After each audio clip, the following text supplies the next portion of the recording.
forever.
All right, ladies and gentlemen on YouTube, welcome to Being the Asylum episode 126. And this will be the WrestleMania edition because this weekend is WrestleMania Weekend.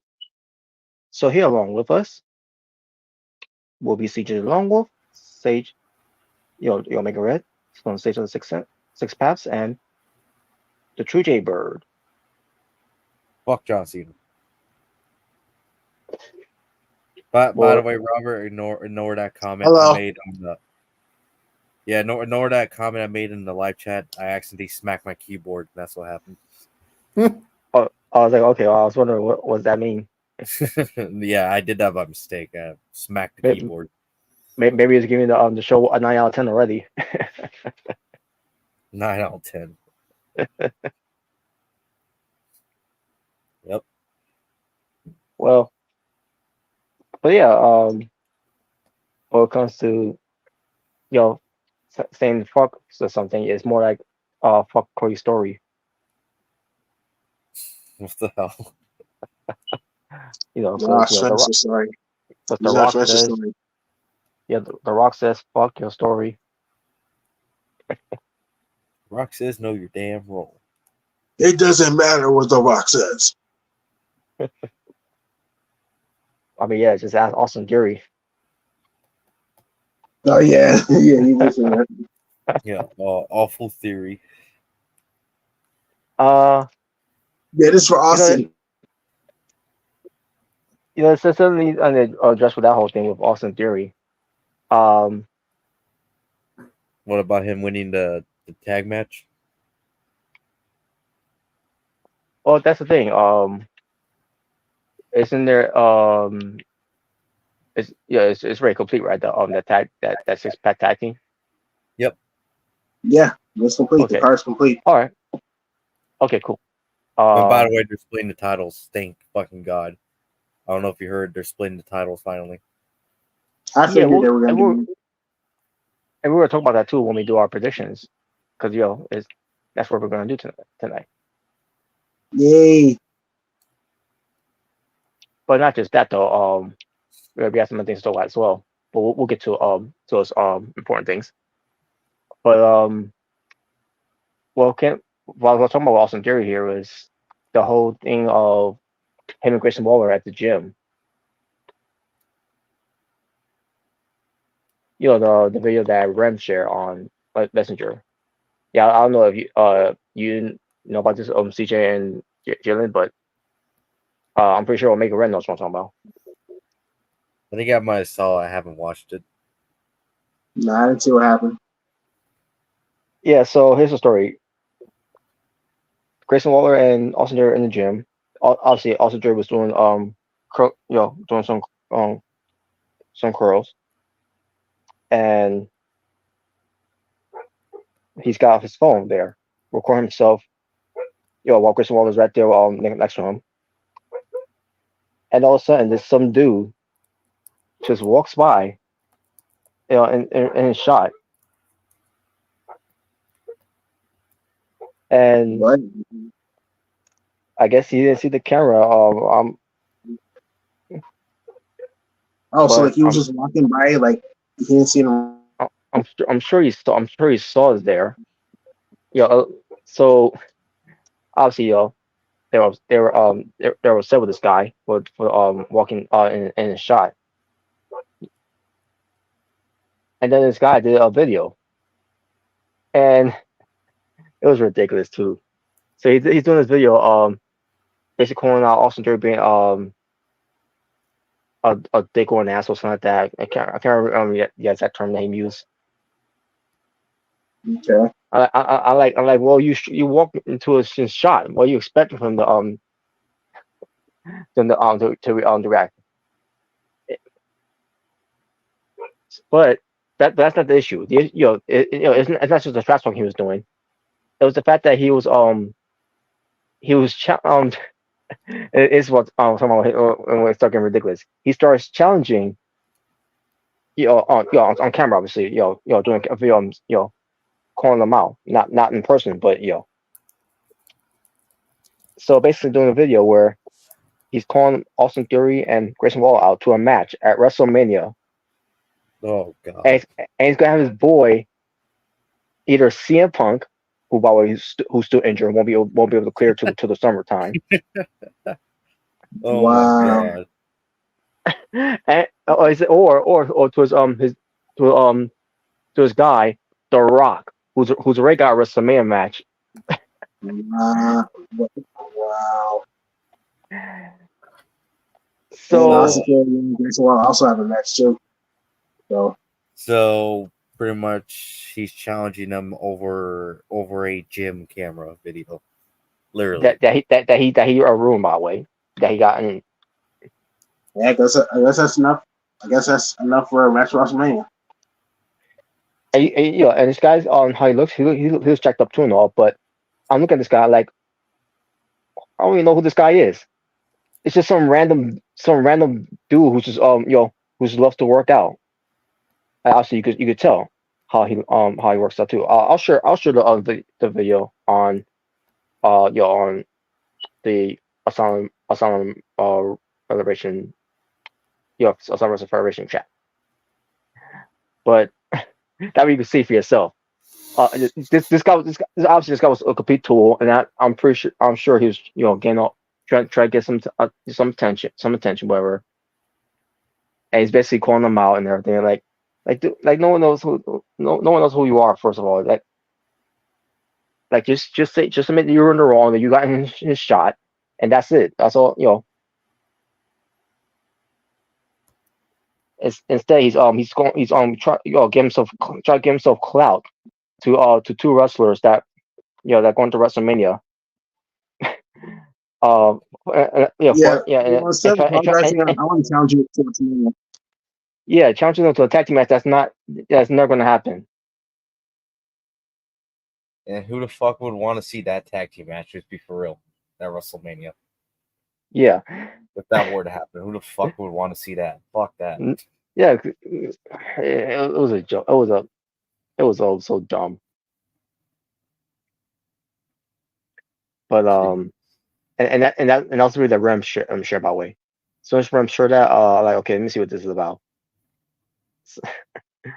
It was I mean, ridiculous. you would think it would have been some storyline or some kayfabe thing. Yeah. I don't know, the fact that this is legit, it makes it even funnier. All right. So yeah, I just now shared it to the chat. In case you guys want to check it out. So yeah, that's pretty much what I want to bring up with that whole thing. Now, before we get to anything important, we'll say the Bray Wyatt later on, and we'll give you our thoughts about that documentary. Basically, soon as when it pertains to me, soon as that when that Raw finished, I immediately hopped on Peacock and started watching the documentary to the very end. And Yeah, I I'll got get done watching it not too long ago. yeah, yes, I noticed it on Messenger where you said that. And we'll get to all that later on. But there's something I want to bring up. Now, CM Punk, Oh yeah, I know where this is going. yes, he did an interview with Ariel Hawani. And as soon as I heard about the interview, about what he said on there, and people were trying to twist, some people were trying to twist it or what he said there, chance to, oh, he buried AEW, he buried the company. Like, oh boy, here we go. It's like, No, okay, but let me listen to it. Let me listen to it, see what he said there. Um, so I listened to the interview, and like, well, he didn't really bury the company. It was more of him burying Tony Khan being the boss, or yeah, should I say, because not being a boss. because I mean, this is something we already knew, but CM Punk is pretty Yeah, much, telling us, like, proving to us, like, validation. especially like what he said, like, because I remember, like, I did see some of the interview, like, that specific part, and Yeah, I remember pretty much, CM Punk saying, hey, you need to handle this before I handle it, and if I handle it, you're not gonna like it. yeah, So I remember he said that, and what did Tony Khan do? Nothing, nothing. nothing. Come on, guys. Do you guys blame me? I'm their friend. Yeah, of course you are. Yeah, that's the problem. You're trying to be everyone's friend instead of being the boss.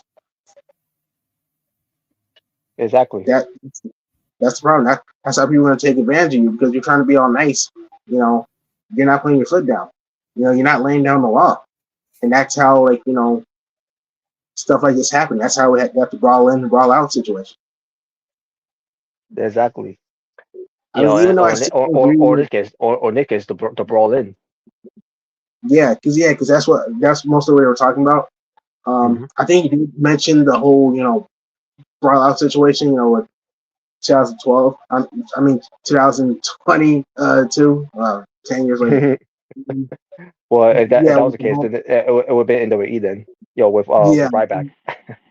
yeah, oh yeah. Why not? With a big dumb F. But no, because I also I remember, like, he also talked about Hangman, from what I heard, and Yeah, I remember he said, like, they were talking, backstage, about, like, the promo, like, where they're gonna cut, right? He said that they were yeah, talking, discussing, like, what we're gonna say, and that whole thing that Hangman and Page, said, yeah, CM Punk didn't know he was gonna say that, and pretty much, like, the stuff that they discussed backstage, Hangman just said, "Screw it, I'm gonna go off script and say whatever." So that's why, like, it kind of makes sense now why he was kind of pissed at Hangman, and why he kind of buried him, like, called him out in that hmm, one Dynamite.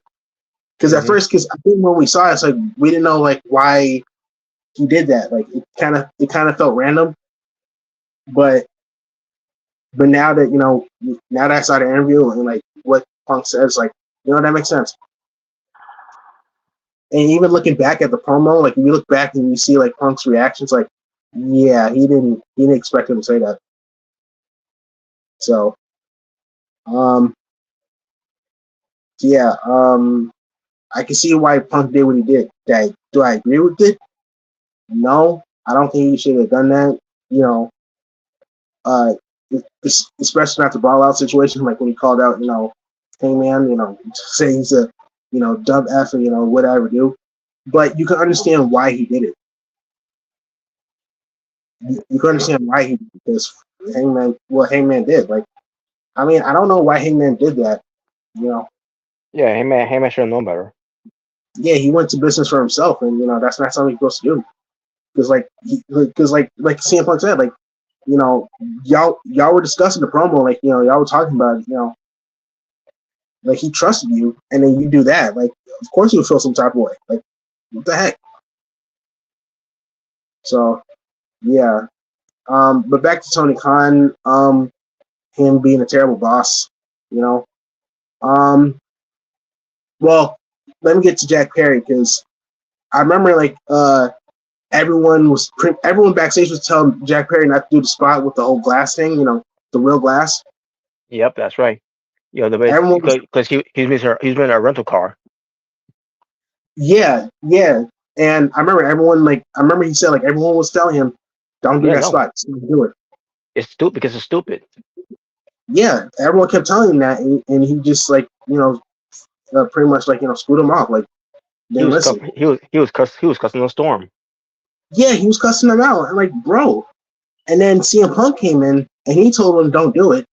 You because know, CM Punk was talked to by Tony and CM Punk didn't want to do it. He didn't really want to do it, but because he liked Jack Perry, he he wanted to to talk to him because Tony was telling him what's going on or why he why you need to talk to Jack Perry because he's not listening. He's being obnoxious and all that. So yeah, Punk did what being he had to do, different. and obviously Jack Perry didn't act like that with Punk, and, obviously Mm, um until we get to the whole spot of the real glass Crimea River. yeah, and yeah, obviously we know that whole situation. Him, you know, taking real glass. Um, and I think like um, I don't know if it was CM Punk or Jack Perry that went to each other's face or something. Um, but pretty much, I think they, It was Punk. He confronted Jack. yeah, yeah, that's right. And the whole thing when Tony Khan said like my life was in danger, with the whole like with the Yeah, whole incident. yeah. Didn't Punk say like he didn't do anything like to Tony Khan, or didn't do anything to where um Tony Khan would have been quote unquote in danger? Like like I don't think that even happened. I don't think Tony Khan was really in danger Made like the at whole all. launch. Made the whole launch. As someone was Punk launching the Jack Perry more so than Tony Khan. Yeah, yeah, but yeah, I don't. Yeah, that whole like Tony Khan's like my life was in danger. I was like, really? I mean, the only way Yeah. we can find out is for the surveillance, that surveillance camera from to the UK to finally be to be leaked, was to see it. Yeah, and also yeah, Well, this is also yeah. before, and I think this is also before the CM Punk versus Samoa Joe match. Um, Yeah, yeah. yeah, Before before, because that was the pre-show that happened. yeah, And the opening match was Punk and Joe for that review.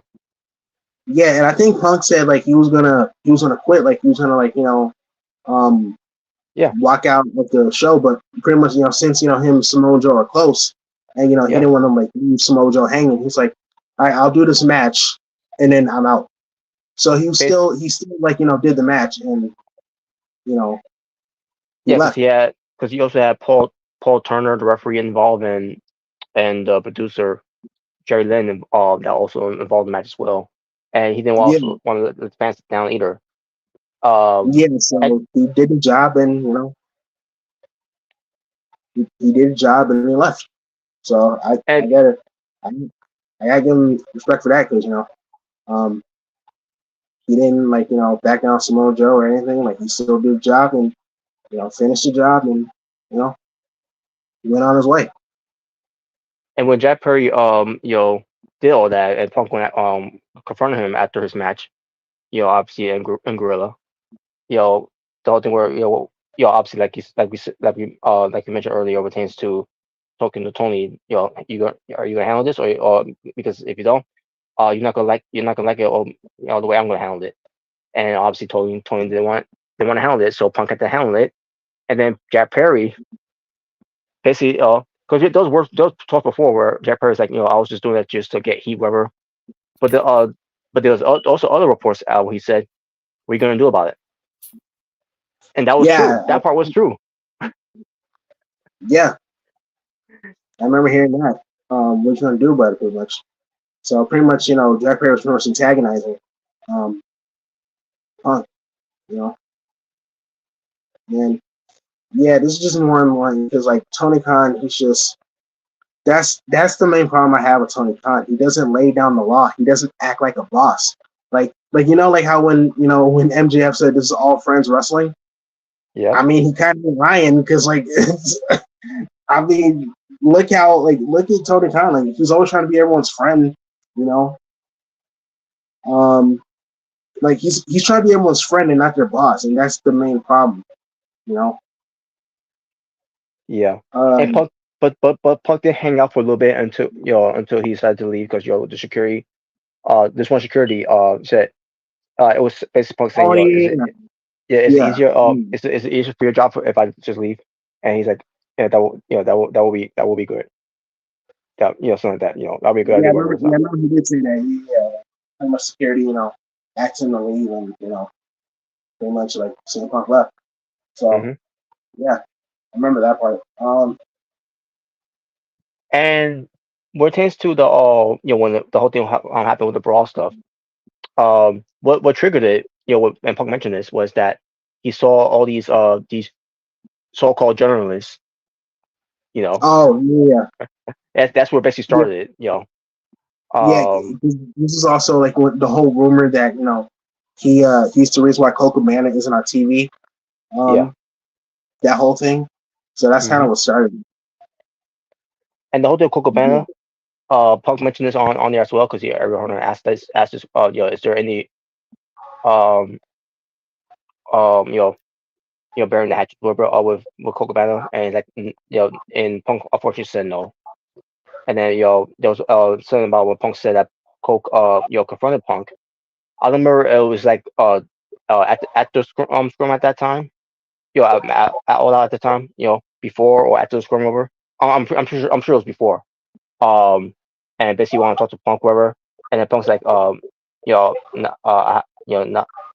like no, because yeah, I need a lawyer in present, before we start having a conversation, whatever. It's not that. Yeah. It's that bad, man. That this friendship has unfortunately ended between these two.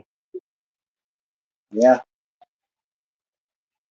Yeah. Because it's a shame. It's a shame too, though. And I know, and y'all been hearing me always saying about Coco Banner and everything like that, because this whole thing happened, yeah, when I say I don't hate Coco Banner at all. But Yeah. at the same time, his name, got, was in the headlines, because of this whole thing that happened with Punk after everything that's happened.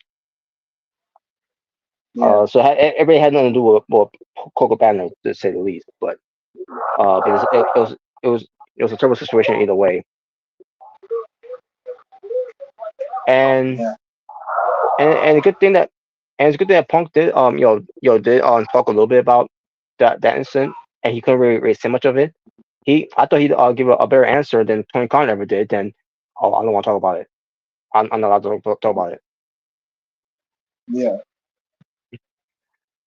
So Yeah. Obviously, go to full detail because the whole, yeah, NBA, but yeah, I think he, and it was mentioned, and it was mentioned too, by the way. Yeah, also NDA stuff. yeah. But But yeah. but that was the main factor of things on Air Hornets throw. There was other things that Punk mentioned as well. Um, like for example, too, there was a time that he was going to go back to WWE, but in 2021, Oh wow. which I I was like, didn't- oh really? I'm like, oh, I wonder why he wanted to go back to the company around that year. Yeah. That's interesting. Because Um, maybe there were talks, not just what obviously AEW side, which he chose, but also outside of WWE side as well. Because there were rumor at the time where Punk's coming into AEW, which was the worst kept secret ever. yeah. But I also but also remember him talking about how him and Nick Khan were talking. You know, yeah, oh how, yeah, that's true. how Yeah, pretty much, yeah, pretty much how Nick Khan pretty much convinced him to come back to WWE. So that's right. pretty And this much, was when this man was no longer in power. that was when this went on power. So, that's when he pretty much convinced him to come back to WWE, and here he is back. So, Yeah, it was all planned on that on that day. By the way, I'm sure it was planned on that day. For him to come in, oh yeah, Chicago, yeah. and So, and if you remember too, on that same year, which was like summer from the summer, was that Punk came unannounced, obviously to out to Raw, to meet some people, and then obviously Vince called one of it, and it was Vince who made the call to have Punk be escorted out, and when AEW picked up on this, obviously they were upset because they felt betrayed. This is the word. This is the word that Punk used. They felt betrayed that Punk did that. really, That's wow, that's unbelievable. that is crazy. And also Punk he didn't want to come back because the whole thing what happened where Tony said he's gonna split up the roster, which that was gonna be a thing where it's gonna be split up the roster. That's why Collision was the thing. But Punk said Yeah, it's not gonna work, and he was right. But Tony Khan didn't want to listen. that's crazy.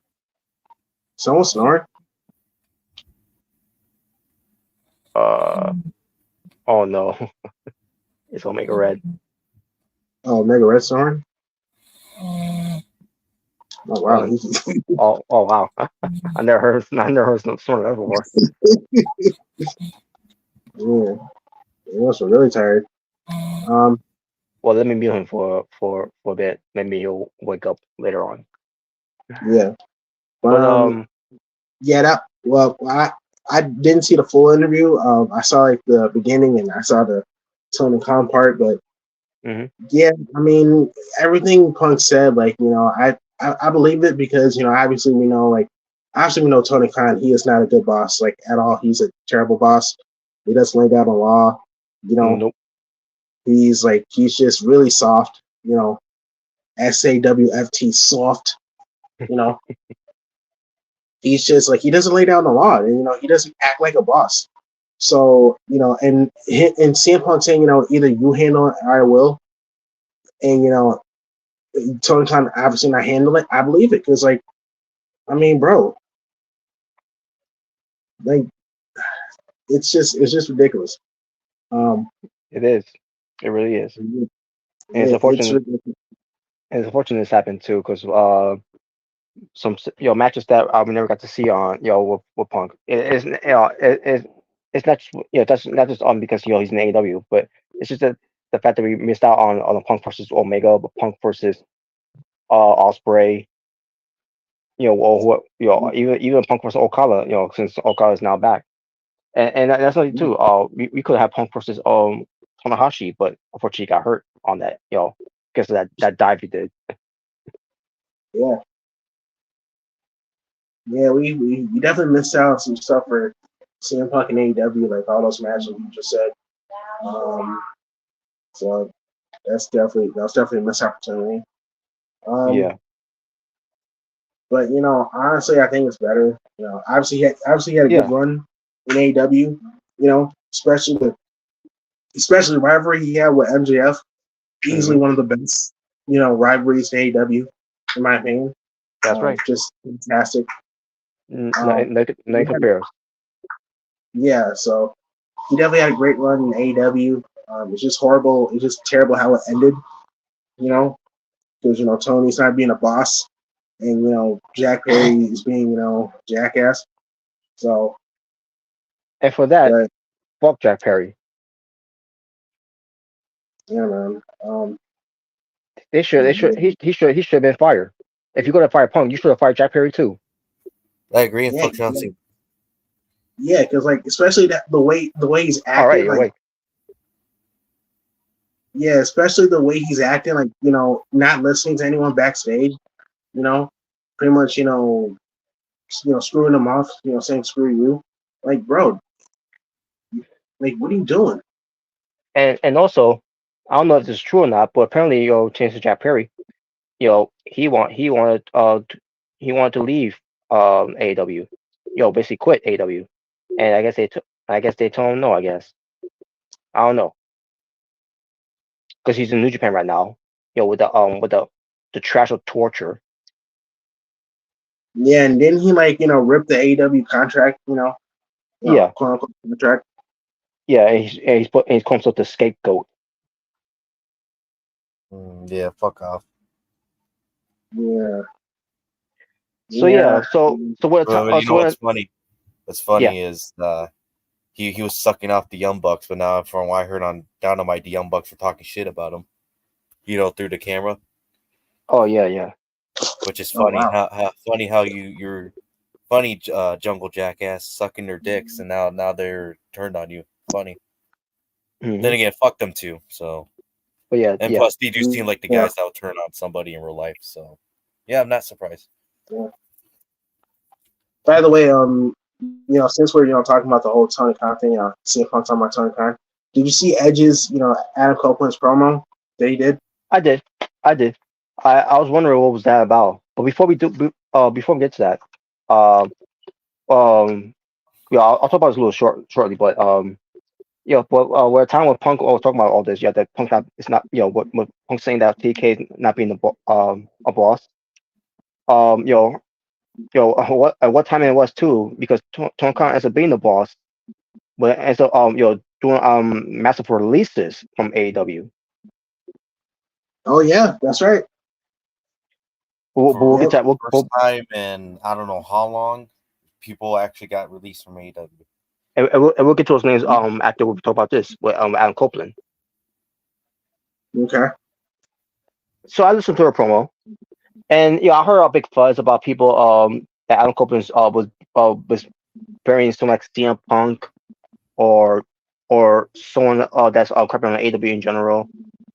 To me, that's not how I saw it. I didn't see it like bearing CM Punk. I just saw it as like, to me, I saw it as like, you know um I guess Tony Khan wanted some damage control, and he probably asked Adam to do a promo, like, obviously not referencing CM Punk, but saying there's a lot of negativity around this place, and negativity sucks. So let's talk positive.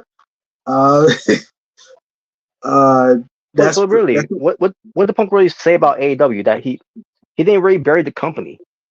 He didn't bury the company. He buried freaking Tony Khan. He yeah. Rightfully so, because he's And not plus, he was he's a talking terrible about boss. plus, well, a lot of people don't want to acknowledge he was talking about his experience, not the whole company in general. Yeah, he was talking about his experience, what he experienced in the company. He wasn't trashing the company. He was trashing Tony Yeah. Khan for not being a good boss. Because he praised his time during his time in AEW that he worked with some guys Yeah, that he worked with. yeah, he was praising his time in AEW, so he wasn't burying it. He was just burying Tony Khan for not being a good boss, which is true. He Yeah. doesn't lay down the law. I mean, bro, like there's things he could have stopped, like the whole brawl out situation, like the whole media scrum with Punk, Yeah. Jim Perry, like there's things he could have stopped and handled, but he didn't. He didn't And don't, handle it. So don't get me wrong, I enjoyed the promo that Adam Copeland cut, with his promo over AEW. yeah, I didn't mind the promo, but it's just that you can tell what they were doing. Yeah. I mean, Tony Khan really want to do damage control. Why couldn't he say something? Why you got to meet Adam Copeland? Yeah, He's obscure. exactly. Of course he is. It's a prime example of not doing anything.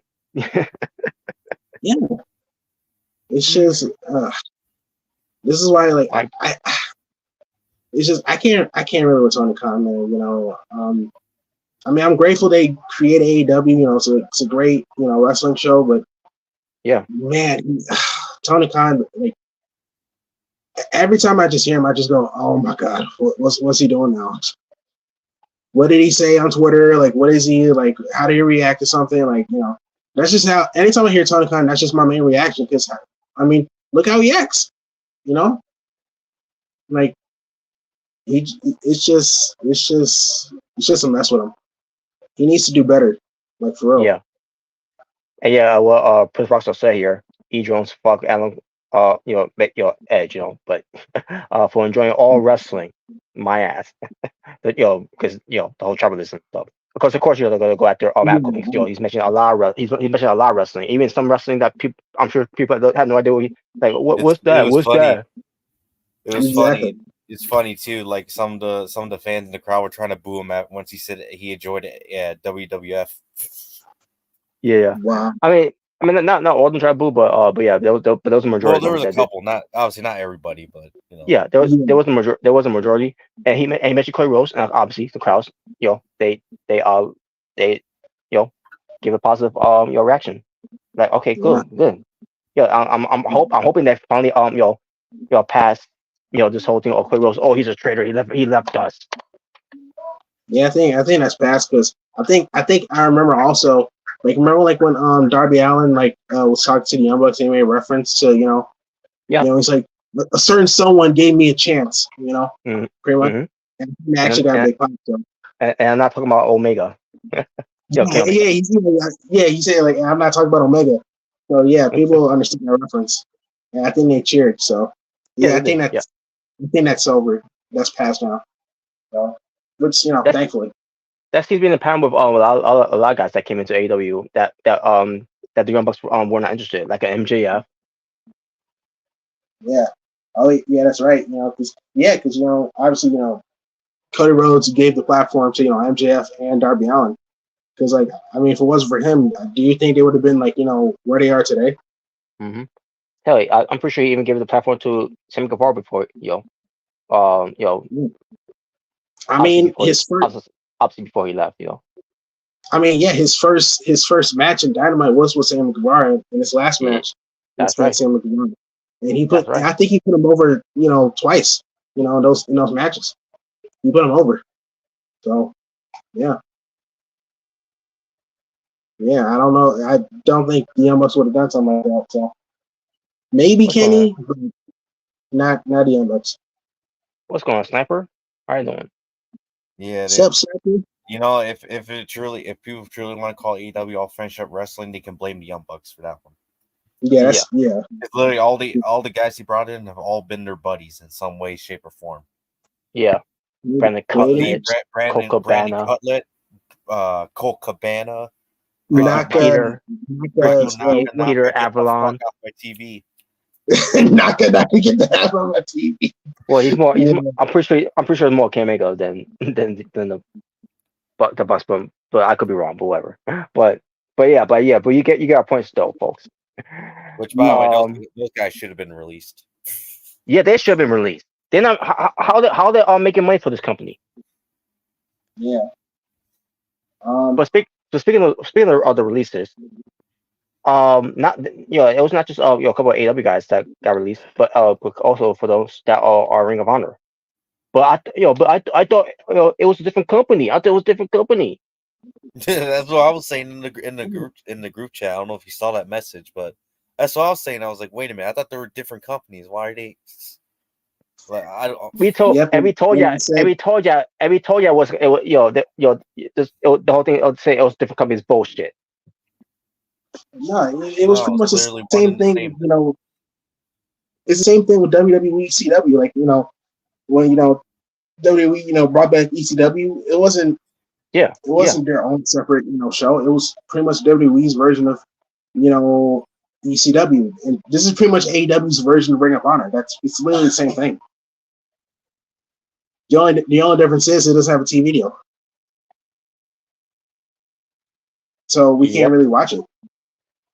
And Ring of Honor used to have a TV deal before, well, under the Sinclair. Now it wasn't a big TV name. I don't remember. I don't remember the name of it, but they were on TV. But you just gonna find it on your local cable whatever that you had. I think for me, because I saw Ring of Honor a few times, I think for me it was on the My Atlanta 36 channel. There they go. Like here in Georgia. So I think I was there. So yeah, it wasn't like any big channels like ABC or MSNBC or No, something. But yeah, they at least have TV deal. but here are the people that got released. All right. The boys, which is Don Castle's The show? Oh, no, I thought you the were talking about the show. the boys got released, and something about them about what pertains to them being released.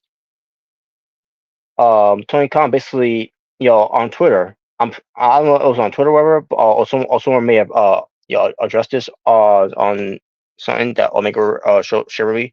Basically, according to Tony Khan, what pertains to the boys that from Ring of Honor, they have been no show some of the events, whatever. Oh wow. And Yeah, then this is not, both of them said is one of them said it's not that's further from the truth and like that. Like also you told me Tony Khan's lying.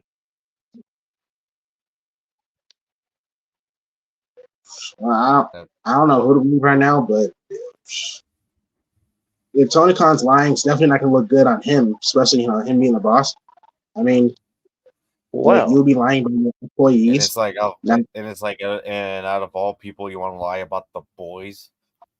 Like, yeah, that's that's weird to me. I didn't even know I don't even know who the boys are. I thought you were talking about a TV show for a minute. So oh the boys the boys are with Don Castle. They're the ones that wears the half mask They're with the two. and they had the fans with them. oh, Yeah, that's them. And they're good wrestlers too, by the way. And they were in the middle of a storyline with Giant TV on which who cares? But Johnny TV. but yeah, I don't know what the story was with that. But apparently the boys was no longer with Don Castle. They were with Johnny TV now. I don't know how that's going to work out. But I mean they done a story like this before with the boys being away from Don Castle about maybe twice, and this is the third time. And now the boys are gone, and the boys are gonna clear the air. Whatever that means, but I don't know if they mean in an interview or something. But well, I guess we'll find out. Chelsea. Jose, the assistant, pertains to la facción ingobernables. He's gone. And like, well, so much for that faction. The whole repackage of the faction. Which probably what the hell happened to them? Rush gone. Drylistico's gone. Preston Yeah, Vance. Reach. Preston Vance Yeah. is gone. They're not fired, but like what happened to them? Oh yeah, I actually forgot about them too. Wow, that's Ring of crazy. Honor. Well, if they are, what the hell? Why would you do the view package of them on AW? Them being the next new faction that's gonna be getting a push. Only for them to be sent to Ring of Honor. That's the case. Oh yeah, I remember they did have. I remember they did have a big event. Spark, we're hyping them up for Ring of Honor. I mean, what's the point of having Rush in that Continental Classic tournament? He was part. Yes, that's right. He was part of that too. Yeah. And he was a highlight, in those matches. But fuck him apparently. Apparently. I guess. So yeah, so Jose the assistant's gone now. Yeah, fuck him too apparently. That's well. I guess. But some guy named Jura Holy, I don't know. I think I have never heard of that guy. if I remember, I think he was with Matt Hardy when Matt Hardy was doing the whole Hardy Family Office thing on Dark. Yeah. That was a fucking long time ago, and that was a long time ago, and he's still there, and they did nothing with him, I guess. Dude, they did nothing with freaking Hardy Family Office and Andrade Family Office. No. Those was just a waste of time. Yeah, dude, that was like all the way back in 2021, and that guy stayed around for that long until like yesterday, a couple days ago. Like I don't even holy remember. I don't even remember him. I don't remember what he looks like. To be honest, like because it was so long ago. Yeah, I still remember how he looks, but yeah, he's gone now. So hey, it's for the better. Maybe he could go to WWE, NXT. Maybe because I mean, AEW, Ring of Honor weren't doing anything with him. So Yeah, and by the way, I think they should start doing non compete clause because that's nothing too about it with CM Punk. When CM Punk was fired, he had no non compete clause from AEW. no, yeah, that's right. Yeah, because So AEW don't do that. so Tony Khan, you gotta start doing non compete clause now. They don't do those non not because yeah, because usually like for honestly NXT is like 60 days I think. No, 30 days, 30 days. No, 30 days. Yeah, 30 days. I think the main roster is like what 90 days. I think. 90 days. Yeah, yeah. So yeah, Some guy named Slim J. the I don't fuck. know that. I have no idea who I that is, don't, Who the fuck is but Slim J? Hey CJ, I I have don't know if you're there. Do you know who Slim J is? Because I don't no idea. Never heard this guy in my life. I believe Me he was neither. with that same group that Parker Boudreaux used to be a part of at one point before he Oh wait a joined minute, was it? Swerve. I don't recall though. Was it? I don't remember no guy named Slim J. Yeah, if I recall, there was some other guy. It was a different guy who had a lot of tattoos by the way, and he used to be a former baseball player. And obviously it didn't work out with him because I guess he wasn't good. But speaking of Parker Boudreaux, he's gone too. I thought he was already gone, but to be honest with you, Uh, Funny now how all the original Mongol affiliates are gone now. that is funny. yeah, that is fun. that's That is crazy. funny actually. Other than Um, Swerve, really, that's the only one that's left. yeah, Oh yeah, Parker Bordeaux. Yeah, he did get released. I remember that. Yeah, I heard that he got released. Those are the names I remember. Parker Bordeaux and someone else. I was like, damn man, he got released in NXT and then he got released in freaking AEW. Like, I mean, at least when he was in NXT, he was with he was with Joe Gacy. Joe Like they were doing Gacy, something with him. Yeah, and then they were doing something with him. and then they got rid of him. Yeah, and they got rid of him. I don't remember much of anything. Like, I mean, I remember like he was part of like Swerve's group for a little bit, and Yeah, then I think and that was it. well, I think he was part of Trustbusters first. Um, Yeah, I think so. I think you're right. Yeah, I think he was yeah, at I think he first. was part of Trustbusters first, and then that went nowhere. And then he went to Swerve's group, and then that went nowhere. And then I don't know what he did with him after that, but now he's released. So really, AW did nothing with him. They did nothing with him. Yeah.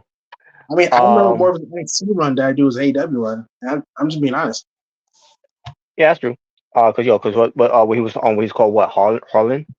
Yeah, All he he's did is hardly. all he did is just stand and look intimidating. That's basically all you can remember him. Yeah, he's pretty much like Joe Gacy's like big bodyguard pretty much like he was a big guy. Yeah. Um. Um. Anthony Henry is gone as well. He was based on Ring of Honor. So. No, Um. I'm gonna say who? Tony Khan Yeah. said he would bring him back once he's healed. And that's another thing too. Yeah. They Yeah, they they released why he's injured. Like why would you do that? Wait. So you say you bring him when he's healed? Like, why'd you release him in the first? Tony makes no sense. Let's be for real. He makes no sense. So yeah. So wait. So you say you're gonna bring him back when he's healed? Then why did you release him in the first place? That sounds kind of messed up. That is messed up. Yeah, if I was Anthony Hendry, I'd be like, you know what? You can go fuck yourself. How about that? Yeah, because you know he's injured and you release him, and then you make a tweet or say like, oh, I'll release him. Shut up, I'll bring him Adrian back when he's Jaybird. healed. Like, I'll bring him back when he's healed. Like, what's the point of that? What was the point of the release then? Prince Rockstar says that Slim J is the white rapper who's wrestling a fake John, like he's John Cena. I guess I don't know. Again, I don't remember who he was. So I don't remember. So so I want to know. But explain to himself though. but that's really messed up there. Like how you gonna you say, oh, we'll bring you back once you heal up. Like that, if you're gonna fire him, just let him go. Basically just say you got nothing for him. Yeah, It just reminds me of what happened with Tess being injured in 2004, and then John Laurinaitis decided to fire him. We wish you well your future endeavors. Fuck yourself. wow. It misses people power. It was a test, by the way, because your name is Tess. Get it? Shut up. Nobody was a test. So, anyways, but yeah, that's messed up though. That what I mean, I didn't really care much about him. I don't remember much of him. To be honest, but Me neither. that's messed up. Yes, still messed up. Yeah. Gravity apparently was hired by AEW. Yeah, Yeah, I did and, hear this too. Gravity. Yeah. Why? And Robert celebrating. Why was he even hired in the first place? He sucks. Because he's Bandito's brother. I mean, yeah, I know he is, but but have you seen how he moves in the? And I get it's his gimmick. He's walking like he's an astronaut. It's fucking trash though. Who gives a fuck? That's not Come gonna on, get you you over didn't on like when you TV. faced. Come on, you didn't like when you faced Neville and Pac. The man that Gravity forgot. I I remember that whole meme about that. I'll be honest. I never cared for the guy, so I don't really care. I never cared for that match either. I didn't really care for him either. But I just found him funny because of the meme, like we were saying, like Pac versus Gravity, and Neville, the man Gravity forgot. So Yeah, they finally got out of this. They got that out of the system, and like, okay, I hope that was worth it. And also, what type of name is Gravity anyway? Gravity. That sounds more like a nickname. To be honest. Dumb name. Sounds more like a nickname. But hey, if he's gone, good. They didn't care for the guy. They didn't think the guy was anything special, other than him being Bandito's brother. Stu Grayson's gone. After coming back, and then now he's gone. And now he's gone. Yeah, that's the one I heard. Is like, wait a minute, didn't y'all just bring him back? All I'm gonna say is for Stu Grayson, he should just stay gone at this point. Really. Yeah, stay gone. Yeah, it's like, he got the Dark Order's dead. Just don't even bother. Yeah, it is dead. It's dead. Yeah. Go to TNA, go to WWE, go somewhere else. Just don't even bother coming. Yeah. Yeah. Because I remember the dudes that came back to AEW, and I don't remember much of what he did. Because you don't bring him on, right? That's probably why. He joined a group. He joined a new group, and then he did nothing with them after that. Yep. Yeah. Now he I think got released again. Like now I don't remember. Like I don't know if his contract was expired or he got released or whatever. I don't remember. I don't know.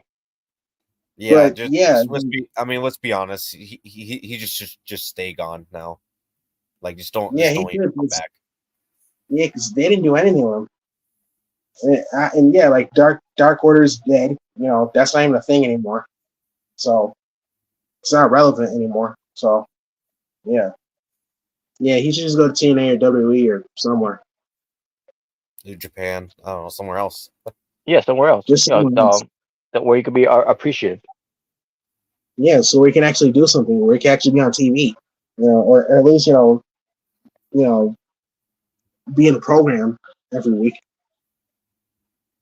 So yeah. Hopefully he'll bounce back. So, and then finally, Dasha Fernandez. That's the ring announcer. That's the ring announcer. The ring announcer for Collision, and like, are you fucking kidding me? What? You release her? Why?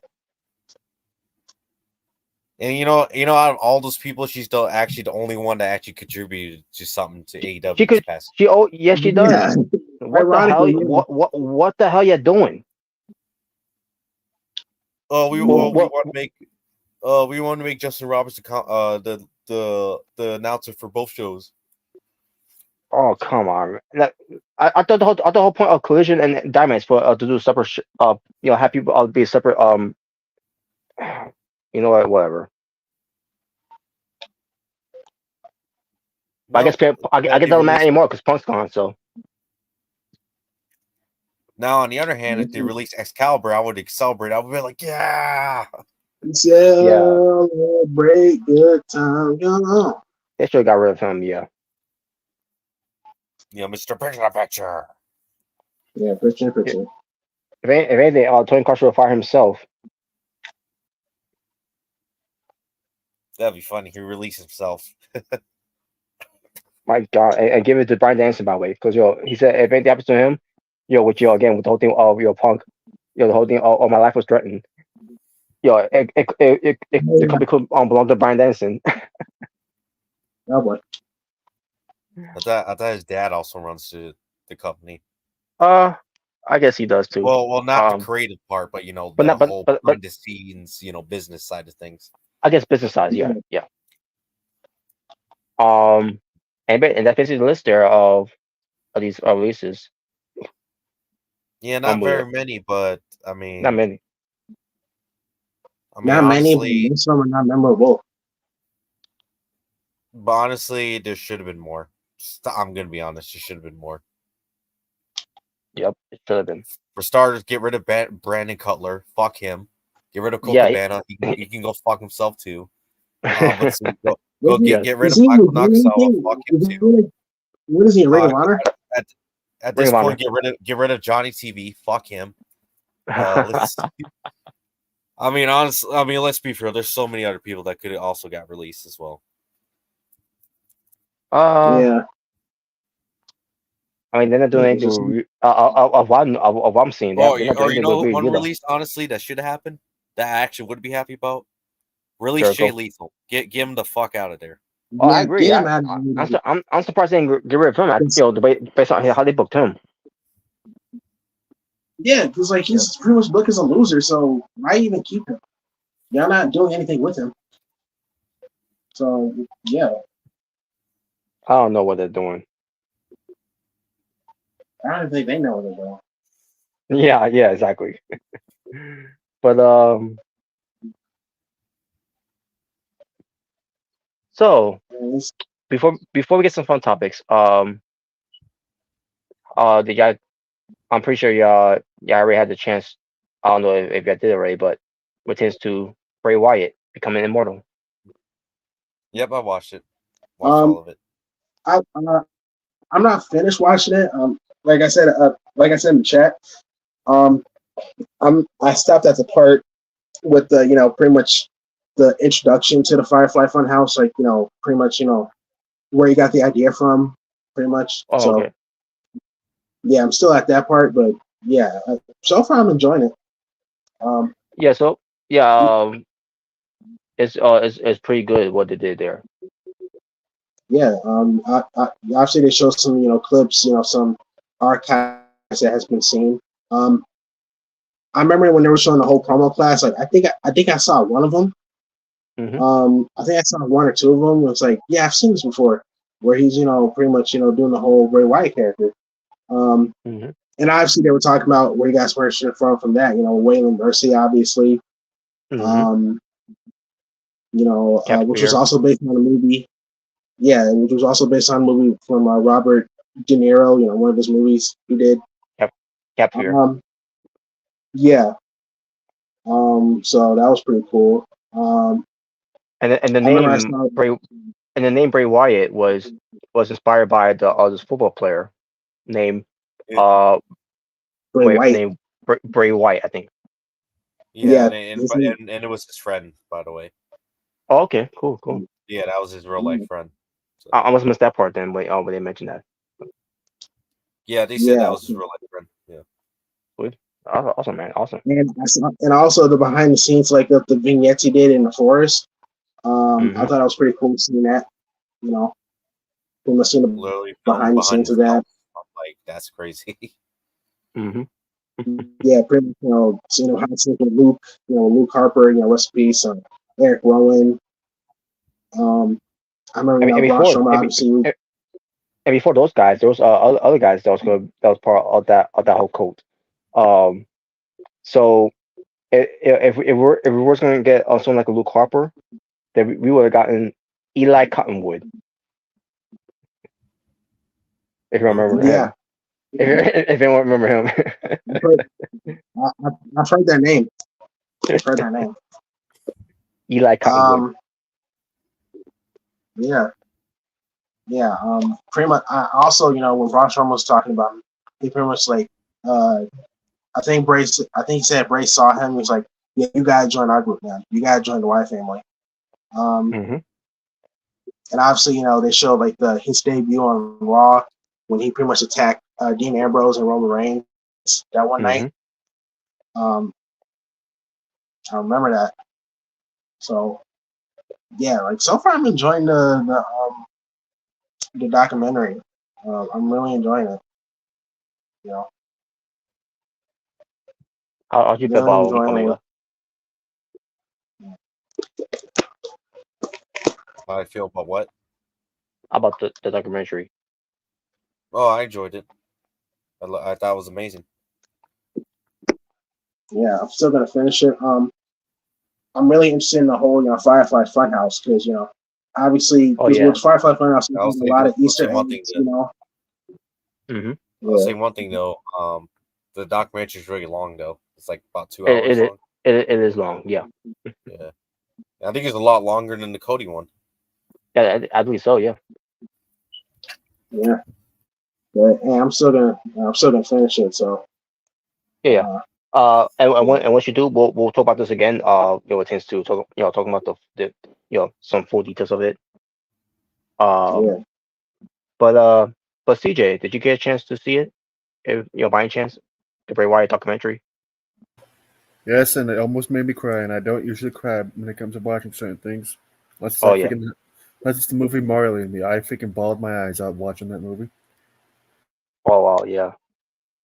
And yeah, I did cry too. It was hard for I me to. teared up toward the end when they were talking about how he died. Yeah. Yeah, I ain't get to that part yet. So Yeah, get ready for that wall work. When you get to that, when you get a chance to watch that. yeah, I already know. I Um, already know his dad was crying. So I know. I know about that. Right. So yeah. That tease they did at the end of that documentary, though. Yeah. oh yeah, So oh yeah, which I'm which trying to get that started. you'll find out, Jalen, when you see the what they did. And Yeah. by the way, I mean we kind of already suspected this, but I'm just gonna say it real quick. Pretty much Bo Dallas in this documentary confirmed he was Uncle Howdy for Yeah, all those months. Yep. Yeah. Yeah. I did. we all figured that was him. I mean, yeah, we kind of figured it Yeah. out, but pretty much it finally got confirmed by this Yeah, documentary. yeah. Yeah. So And the way the freaking lantern flickered, turned back on, and Howdy appeared behind it. I yeah. can't wait for this weekend. Jay Burr was too busy watching John Cena matches. Wow. Well, I mean now because I actually Well, I have John Cena was on there too. Yeah, he was he on. was talking about it. Yeah. Obviously, giving him some When they praise. talked about WrestleMania 30, bullshit. What? Yeah. Yeah, looking back at that, like my God, why they had to show that? Why they had to show that part? Yeah. Yeah. I was actually But expecting to see I like wasn't. if he was frustrated or anything, but I think when they showed backstage, I think they were hugging, pretty much like uh, embracing each other. So I guess it was more her feeling. Yeah, but I wasn't frustrated I because guess, with Cena beating Bray, I was also frustrated. Bray, yeah, losing also Undertaker, losing to Randy Orton. yeah, Me, yeah, I they was were frust- showing. I was, and also I, God. yeah, The fact they showed 37, not the fact that they showed the clips at 37 and 33, I'm like, oh God, don't remind me how bad those two matches were against Randy Orton at WrestleMania. yeah. I don't I think I still saw think the Santana part yet. I don't think I saw that part yet. Did I they still show? think Did they talk about Hell in a Cell? No, they Oh they wow, they they, didn't talk about Hell in a Cell. they didn't even talk about Goldberg. It tends to the whole thing about match from Saudi Arabia. Wow. Well, to be You'll fair see. though, I think to be fair, it was more about Bray Wyatt than them trying Yeah, to bury Vince's ideas. So Yeah, Well, yeah. yeah, And by the way, and by the way, thank God there was no push with Vince McMahon backstage with Bray during those times too. And you oh can boy, definitely tell the quote unquote guy he was frustrated with. We all knew that was Vince. We, Let's be Yeah, yeah, yeah. We all Obviously, knew you that know, was Prince, and don't worry, Bruce, you ain't slick either. We all know you probably had something to do with that too. yeah. And by the way, he was on it. And I love Bray. and by the way, he was on there too. And I like that's what frustrated me. Dark Country a lot more. Seeing Bruce Pritchard on there. Boo! I hate you, Bruce. I hate you. And by the way, what's his fucking name? Sam Roberts. That clown's on there too. Oh Oh yeah, fuck! Sam Roberts. I forgot Yeah, about he him. Fuck wasn't. him. Yeah, fuck him too. So you know Yeah. if you want a guy who's truly e-drone, that'll be Sam Roberts. Yeah. Hey, so I'm playing a match. I did like the special guest referee thing, right? I'm playing John Cena versus RVD. Ooh. Hear me out. Yay. And I'm Paul Heyman, right? I'm Oh, Paul boy. Heyman as the guest referee. And I freaking screwed RVD out of the match, screw job with a submission. And yeah, because I was trying to do like a what if John Cena turned heel, pretty much, like, and he was a Paul Heyman guy. Oh So god. so that's what I was doing. Yeah, you know, guys, remind me to never let Jay Bird book anything for Wow. AEW. Wow. I was just curious. I was doing like a little, You know, because we all know Jalen, you probably be like, oh, I got a good idea. We're gonna have CJ join the Revengers for no reason. What? Okay, no, that's not. No, What? I wouldn't. No, I wouldn't. No, I wouldn't. We're gonna have Jordan turn heel. He's gonna beat up Xavier's King. Why? For no reason. What? Wow. Man, I think he's gonna say like he'll fight me. Like he'd be the heel and I'd be babyface. I'm gonna book myself to win all the gold. Why? Because that's why. Hey, I could be the Bobby Lashley of AWF. So just winning all the gold. That's not a bad idea. Even the women's titles. What? Okay, not that. No. Well, Lashley did try to go after that knockout title. Oh yeah, I remember. Yeah, wasn't he like backstage and he saw I forgot who was champion at the time, but yeah, he just saw the champion. Yeah, it's like, come on, I like him for that title too. Come on, Jalen can finish Bobby Lashley's story for him. There you go. Wow. So finish the story. Finish Bobby Lashley's story and he'll be Knockouts champion. No. Oh man. And the thing is, he had this chick at the time named Raquel, and not Raquel Rodriguez, but this chick Raquel, whom used to be part of the Davis Social or Tough Enough whatever. I'm pretty sure it was Tough Enough, but she was manipulating Lashley to turn heel, and then he did, obviously, on Kurt Angle, and I thought she was gonna be with him, and she ended up not being with him. Like, okay, so what was the point of that then? And I thought maybe it was gonna be her, to get the knockout title, and then she and Lashley was gonna rule TNA because they got all the gold. Oh wow! So she pretty much stopped giving, start taking. Pretty much what Rebby Sky did with Matt Hardy. Mm-hmm. At least she didn't have a hand in her diaper bag. Oh God.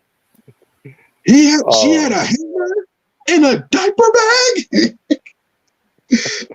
Classic. I'll never forget that, bro. And you can watch that on TNA Plus.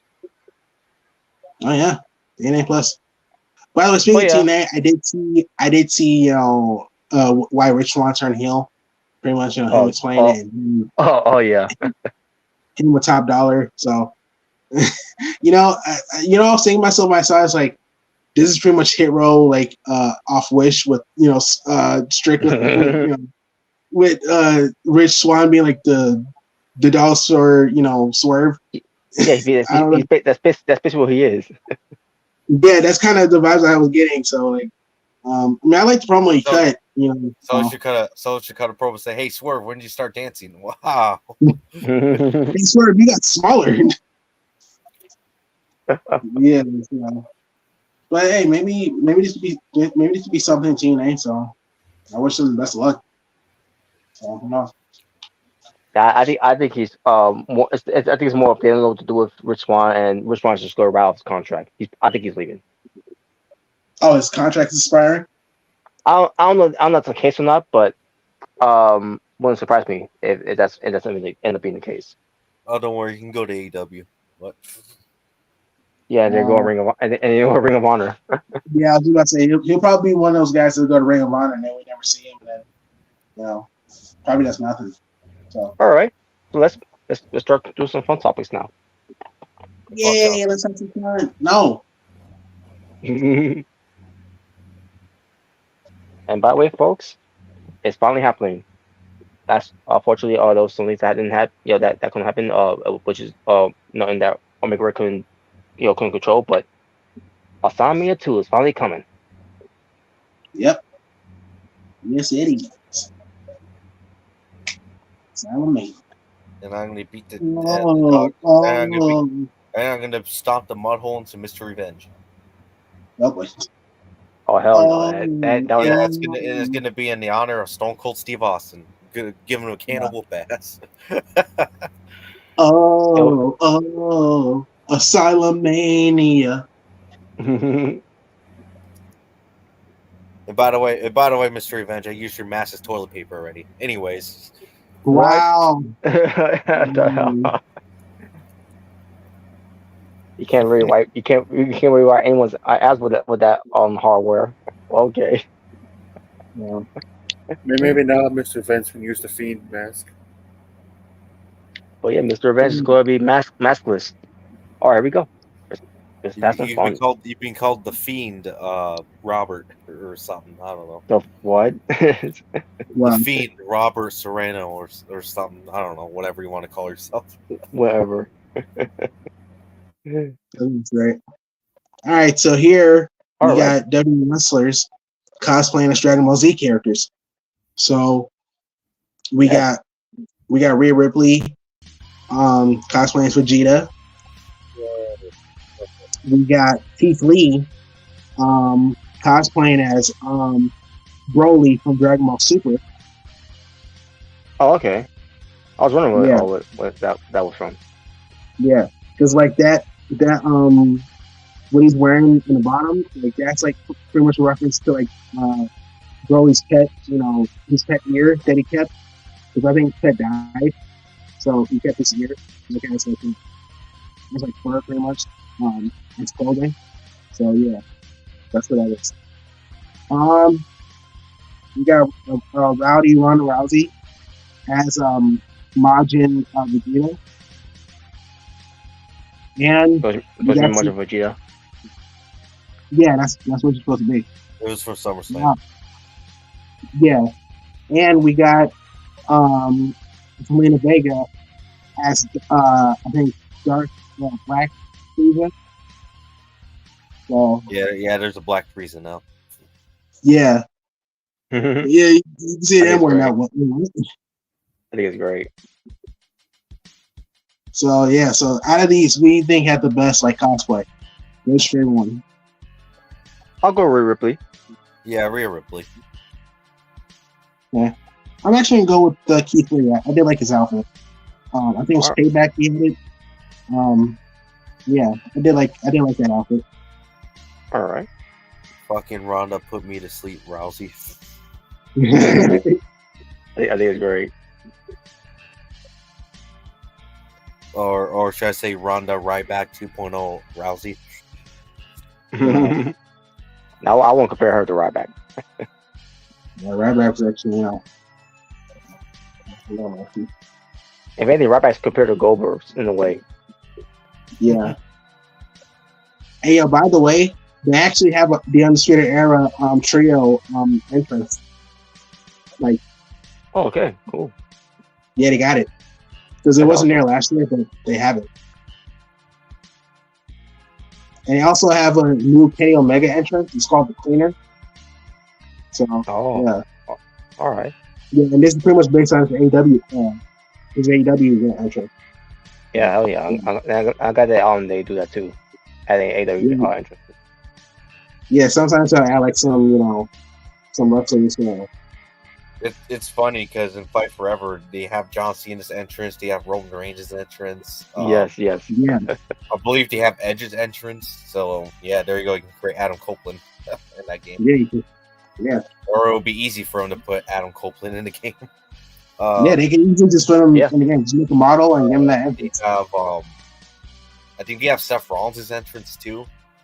Yeah, I think they got AJ Styles too. They got AJ Styles. Yeah, so even in Fight Forever, they have a couple WWE wrestlers entrances. That are Yeah. not in the game. I think Randy Orton too, if I'm not Yeah, I mistaken. think they got Randy Orton. Yeah. Yeah. George So. Yeah.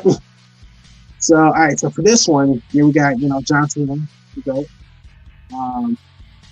Undertaker. We go. Shawn Michaels. We go. And Triple H, Robert's favorite. We go. Oh, So out of these, like, what is your? So pretty much from each of these guys, what is your favorite WrestleMania entrance from these guys? I'll go. Okay. Well, John Cena, I'll go with his Fast and the Furious entrance. Okay, WrestleMania 23. All right. Undertaker, I'll go with WrestleMania 20 when he returned as the Dead Man with the That's awesome. the Druids. all right. All Yeah, right. that was cool. Shawn Michaels, obviously in the picture, WrestleMania 25. Classic. Yep. Which is in the game too. Yep, Yeah, and then with yeah. Triple H, I'll go with WrestleMania 21. I believe that's the one where he had the throne. I believe, That was 22. Yeah, when he faced John Cena. or 22. Yeah, whatever. But yeah, I go with WrestleMania 22. All right, I'll go. Cena to For go. me- Yeah, I agree. He is. Anyway, No, he's not. No, he's not. yes, he is. Anyway, Stop his ass. no, he's not. Anyway, for John Cena, my favorite WrestleMania entrance he did was I did like the Mustang one, but I'm actually gonna go with WrestleMania 25th anniversary when all the other John Cena's came out. What I like to call Omega's Nightmare. there's many of them. Oh God. But no, I No, thought we it need, was we need to do that entrance again, but we need a bunch of Charlottes for Jalen. Oh no, that's no. But And but, for Robert, for Robert, don't worry. For Lee Moriarty, we need to have a bunch of Lee Moriartys come out. oh, Lee Moriarty, no. Oh No God. way, Jose. So yeah, I'll go with WrestleMania 25 on place. Undertaker, I'll go with his WrestleMania 19 entrance, with Limp Bizkit playing and him comes on a motorcycle, with the American flag. That's, one of my favorite entrances from Undertaker, especially with still the biker. So that's my favorite. Shawn Michaels, I will also go with WrestleMania 25, WrestleMania 25th. Him coming from the sky like he's an angel, and that's just one of his best entrants. And for Triple H,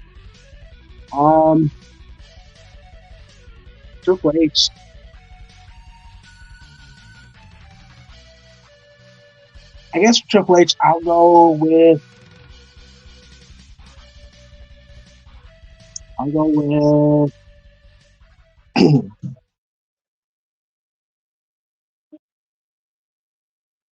I did like his WrestleMania 30 entrance, and he had like the crown and the cape, and he had Sasha, Alexa, and Charlotte, take off, help him out. So yeah, I'll go with WrestleMania 30 entrance. And there you go. All right. For John Cena, I'll go with the WrestleMania 26 entrance Okay. Oh, the soldiers. Okay. with That's with cool. the soldiers. That's pretty cool. For the Undertaker, I'll go with WrestleMania 14 with the Okay. the Jewish, and then with the his usual coat that he wears, but with the basically like a vampire would wear on the back of their the cover of the heads. Yeah. So yeah, that was pretty cool. Um, Shawn Michaels, yeah, I'll go with WrestleMania 25 here as well. That entrance is pretty good. Close to it will be WrestleMania 12. Okay. And Triple H, I'll go WrestleMania 17 with the whole thing with Motorhead, singing the game. Yeah, that was pretty awesome. That was good. If there's any other interest, I'll go with Triple H. That thought it was pretty cool. It'll be that one. Terminator. Oh, Terminator, was cool too, but at the same time, like it was basically, foreshadowing of what they're doing there. Yeah, and That plus movie you're sucked. And by the way, that Terminator movie sucked. Yeah. I still watch that over freaking Dark Fate any day. So it's not the same and stuff. hmm All right. For this year's WrestleMania, we need Otaku and CJ's worst nightmare. We need to have a Roman Reigns entrance, but a bunch of Roman Reigns come out. Oh, God. Wow! And That would be obviously, the big dog. Oh no! Oh no! Not that! Oh no! Cupping their fists, and then We don't need that one. Oh no! oh my God, that'll be Dog. hilarious. By the way, that'll be hilarious. Can you imagine freaking Resident Otaku reaction? Like, no, he's back! Booed! Oh man.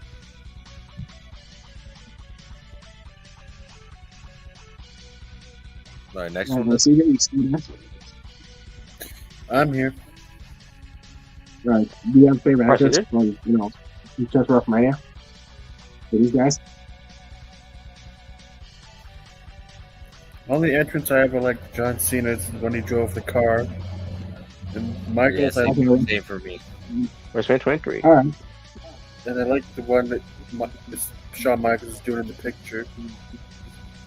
WrestleMania 25. All right. WrestleMania 25. And I like the Undertaker entrance when he used Ain't No Grave to Hold My Body Down by Johnny Cash, also the Metallica one. Oh, yeah. That was Oh, WrestleMania yes. 27. Yeah. There ain't no WrestleMania 27. grave can hold my buddy down. That was good. Funny thing, all those vignettes they did before he came back using that were meant for Sting. Oh, Terminator. Really? Yeah. I did not know that. I mean, I heard that, he was coming in 2011, but I didn't think that was the beginning to him. I kind of expected those vignettes were supposed to be for Sting because I like, oh my god, is Sting going to be coming to WWE? And then it was like, nope. But I was happy with Undertaker, though. I was hyped as shit. Mm-hmm. And I can't really think of them for Triple H. There's a couple, I just can't think of them. Oh, okay. Oh, what the game and how you play it. Fuck him.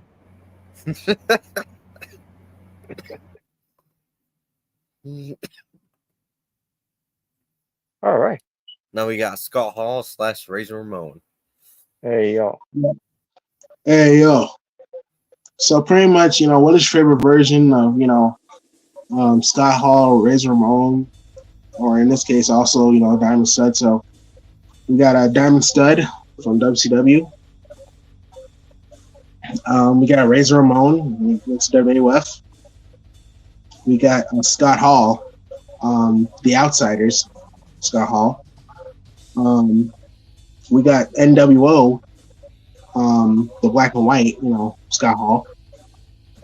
We got the Wolfpack, Scott Hall. We got WWE and NWO Scott Hall, who may has returned to WWE. Then we got Scott Hall winning in TNA. So pretty much out of these, which is your top three favorite versions of Scott Hall? You can't really come on. Top three, you say? Yeah, top three. Well, we Razor Ramon. Okay. It will be NWO, and WCW Scott Hall. All right. And it'll also be Wolfpack Scott Hall. Okay. All right. For me, Oh, the Blood Dude Scott Hall. Wow. For me, I will go with Razor Ramon. I will go with Yeah, the band Scott Hall. I'll go with the Outsiders, and I'll go with NWO Scott Hall.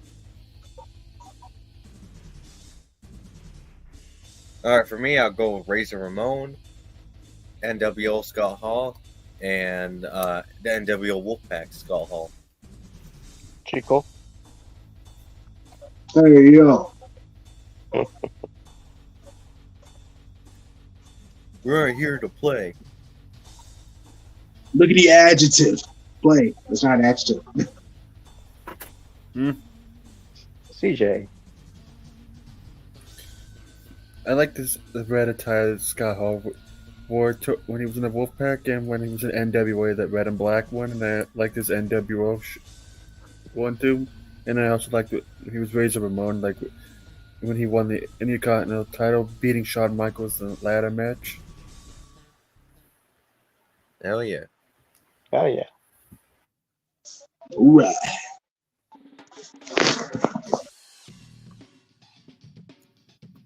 Oh boy. All right. Oh, So boy. now we got. We got Quad Man himself. Quad Man. Yeah. So we got Kevin Nash, aka Diesel. So pretty much same thing here with Perry Raven or Kevin Nash and Diesel. So here we got. Yeah. So here we got dudes with attitudes. Diesel. When he was with Shawn Michaels, pretty much his bodyguard. Mm-hmm. You got Big Daddy Cool Diesel. He's a single star. He's an WWE champion. You got the Outsiders, Kevin Nash, when he returned to WCW as Kevin Nash. You got NWO, Black and White, Kevin Nash. You got NWO Wolfpack, Kevin Nash. You have WWE with NWO, Kevin Nash. Big Daddy Cool, Kevin Nash, Jackknife, when he was returning in 2003. We got TNA, Main Event Mafia, Kevin Nash. Mm-hmm. We got 2011 Diesel return. Then we got Kevin Nash returning in 2011 for this deal. There's too much feeling with CM Punk and Triple H. So, all of these 10 versions of Kevin Nash, they can be those top 4 favorite. All right. Who wants to go? I'll go. Okay. I'll go with the Outsiders, Kevin Nash. All right. I'll go with NWO Wolfpack. So that's pretty much when he was the leader, and I thought it was really cool as Wolfpack. I'll go with Big Daddy Cool, Kevin Nash. When he made his return in 2003, after quad injury, and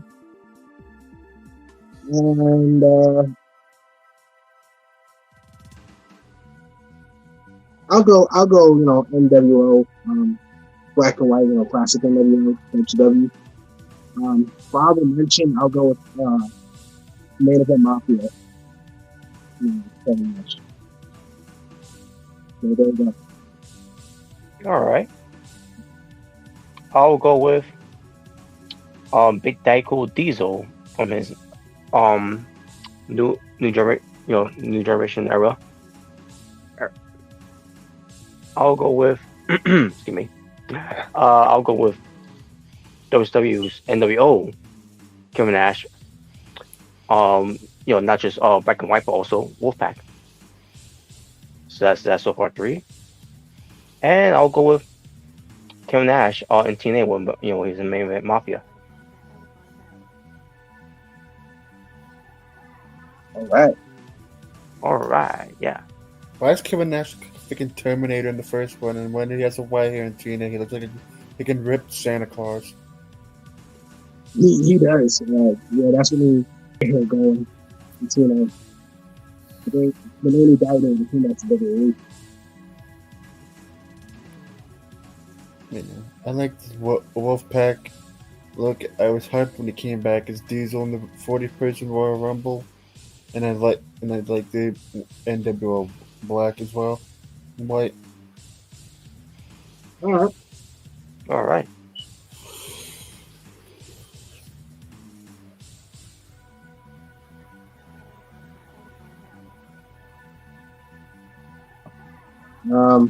Omega, yeah.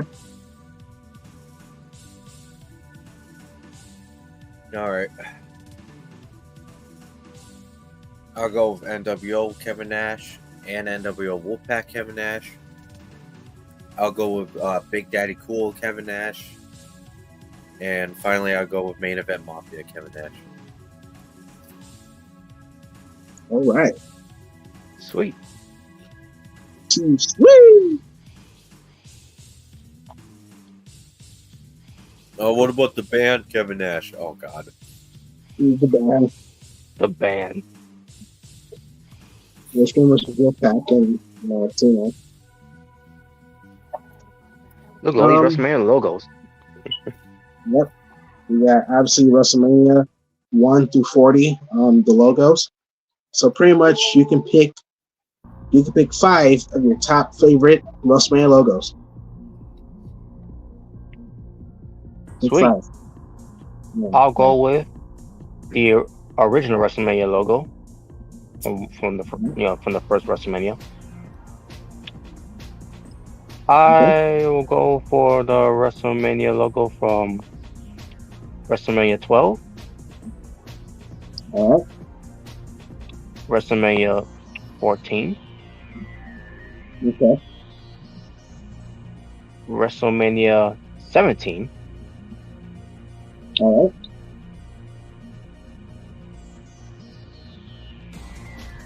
right. and finally WrestleMania.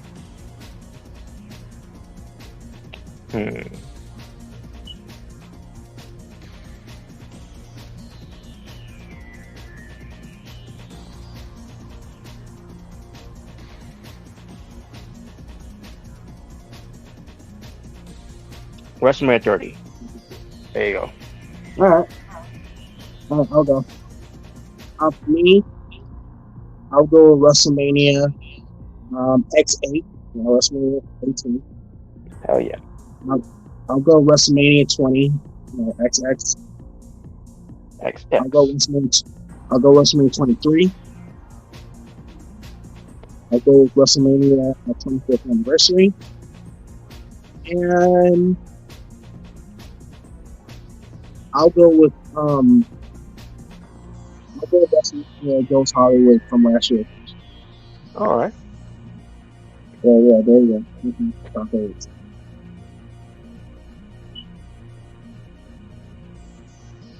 There I go.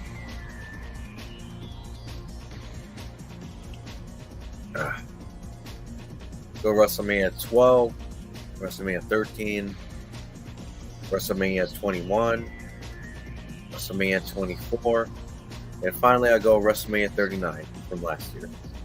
All right. All right.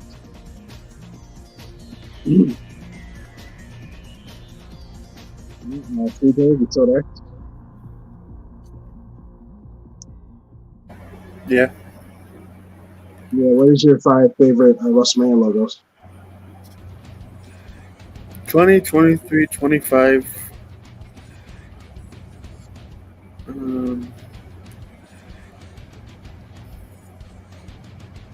The first one during the pandemic. Okay. And,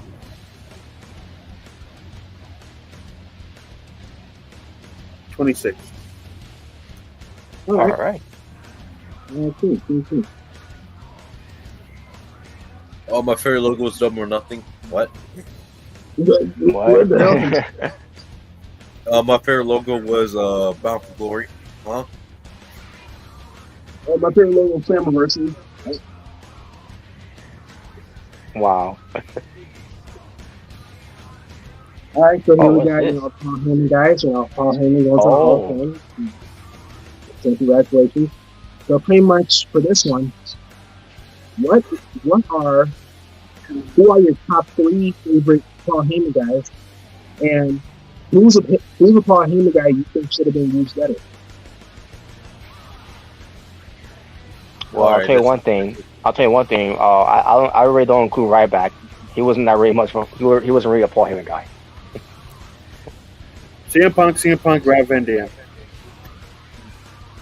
CM Punk twice.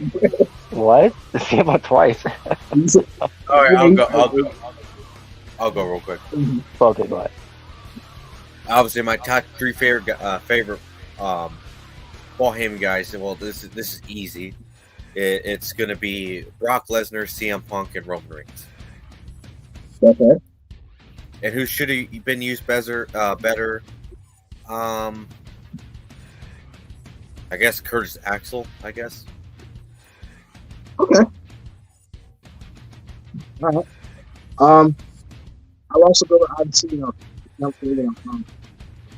Punk, Brock Lesnar, Roman Reigns. Those are the best Paul Heyman guys. Someone who I think should have used better as Paul Heyman guy. I would agree with Kurt Johnson as well. I think he a lot better as Paul Heyman guy. I'm gonna go with Cesaro on this one.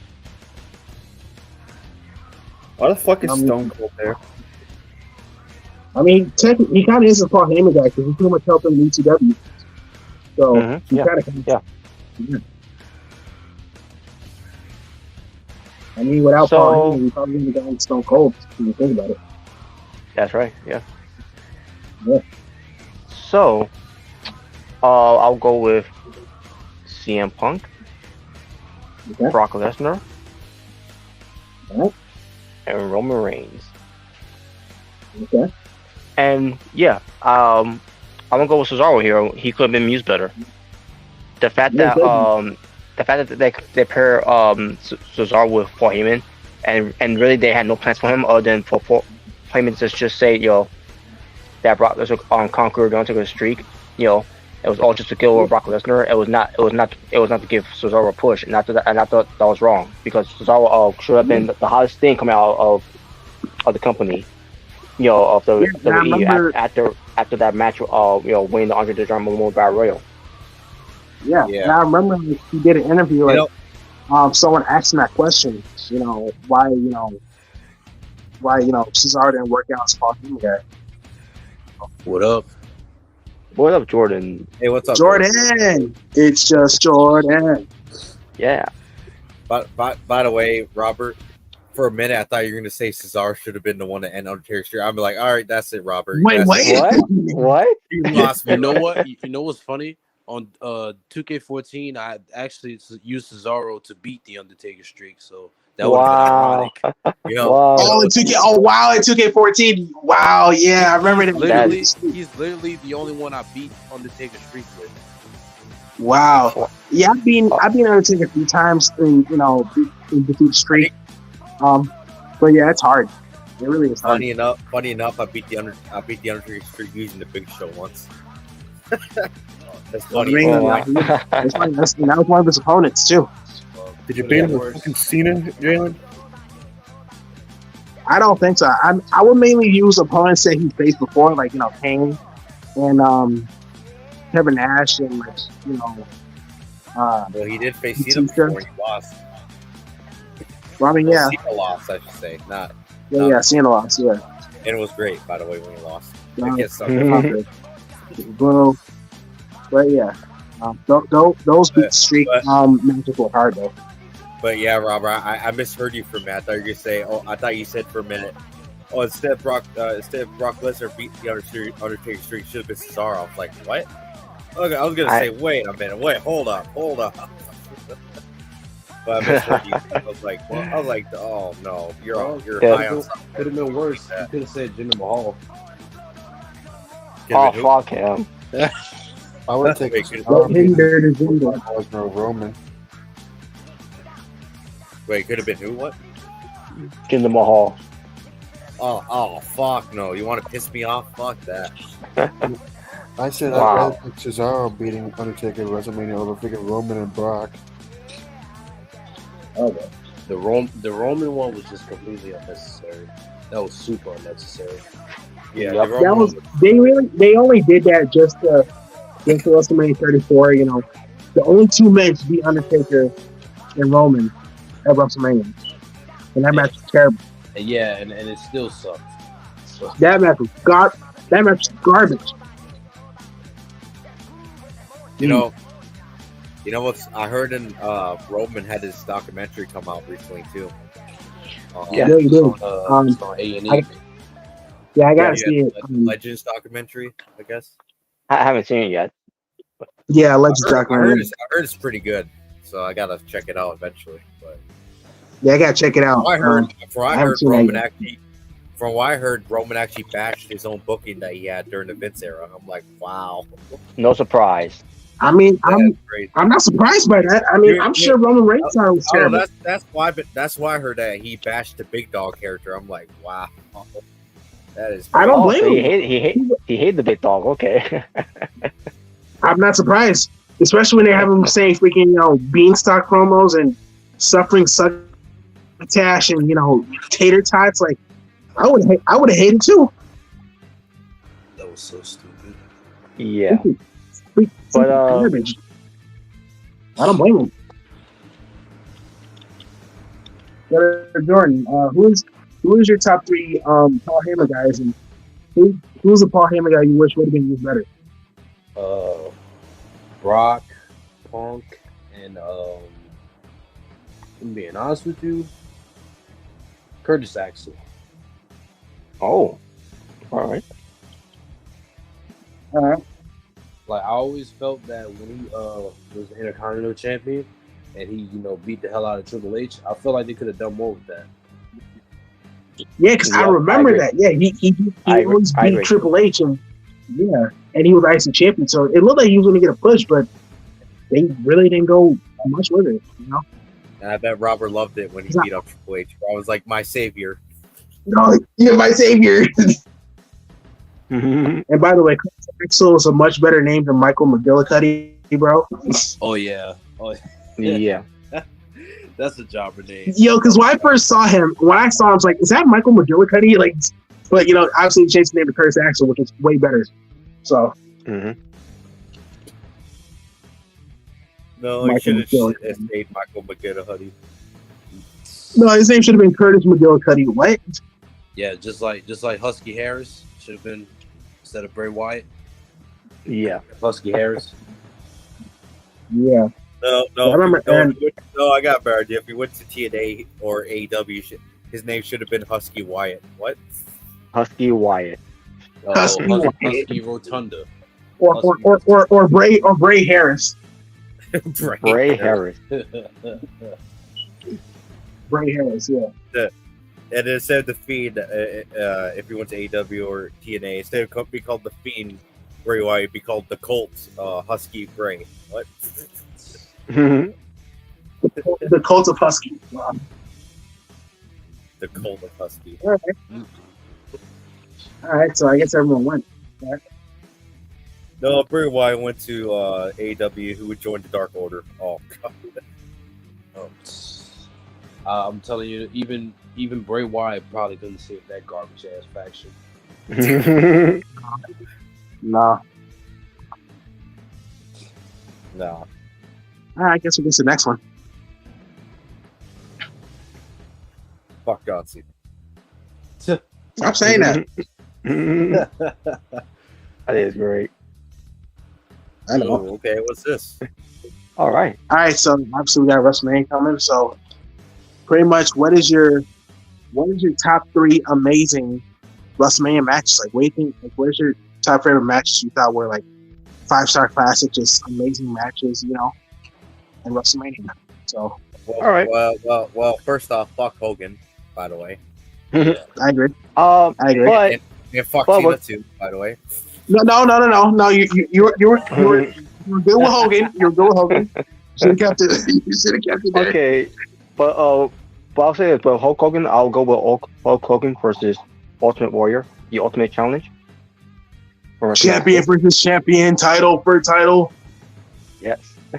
Both fans were cheering for Warrior, fans were cheering for Hogan. It was divided in a way, but it was still great.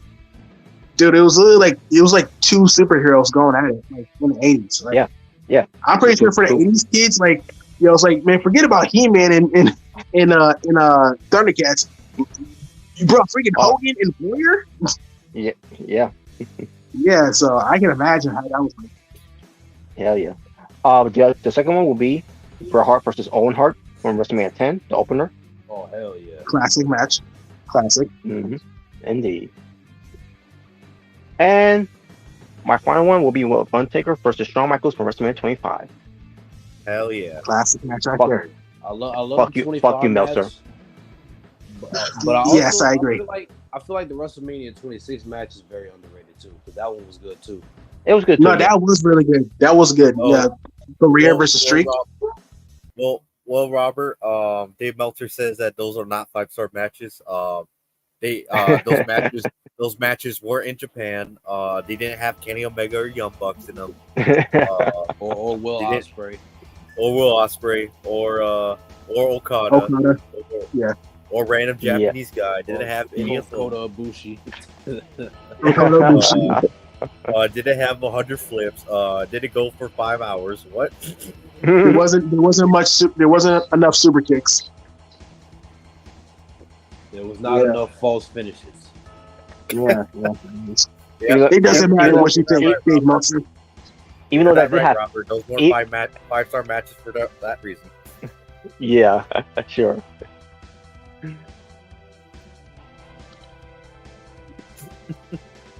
All right, I'll go. All right. All right, who's next? I'll go. For me, I will go with Bret Hart versus Stone Cold WrestleMania 13. Sweet. Yeah. That was a really good submissions match, and obviously the iconic, Bret sharpshooter, Stone Cold bleeding out, and he never gave up. Austin never gave up. And pretty much the most iconic double turn, in wrestling. Bret turning heel, Stone Cold being the face, And by the way, Ken Shamrock being the special guest referee. Yep. So that was pretty cool. I'm gonna go with The Rock versus Hollywood Hulk Hogan at WrestleMania X8, WrestleMania 18. Hell yeah. Really, really you talk about a dream match, icon versus icon, just to stare down alone, it's freaking iconic.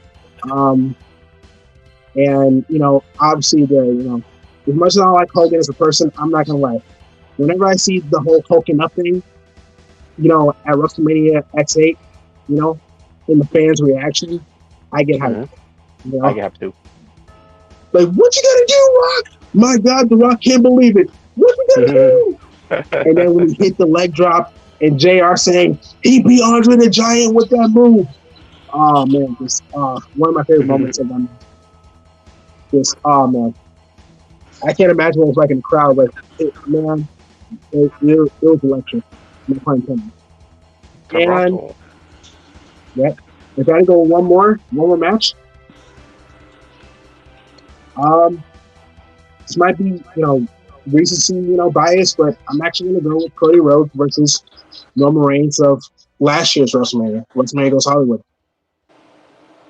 That was such a great main event last year. That match was good, bro.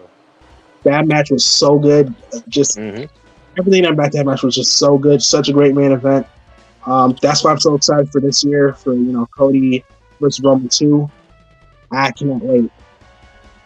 So yeah, Cody versus Roman was definitely my favorite match of last year. So that's what I'm going with. So these are my top 3 amazing WrestleMania matches. Don't worry, Jalen. I can't wait for you to get your tissues for when Roman retains again. I was kidding. Oh no! What? That's more of a top 3. I was kidding. I don't think Roman's retaining again. Not even retained. No, if Otaku does, if Otaku is going to be part of the WrestleMania reaction,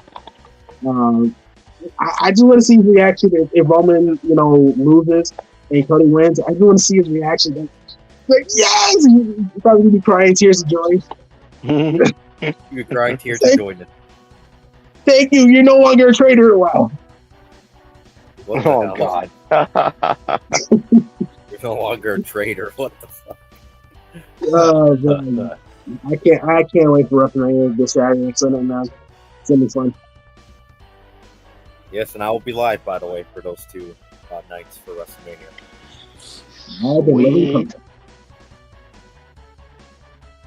All right, for me, I'll go with Undertaker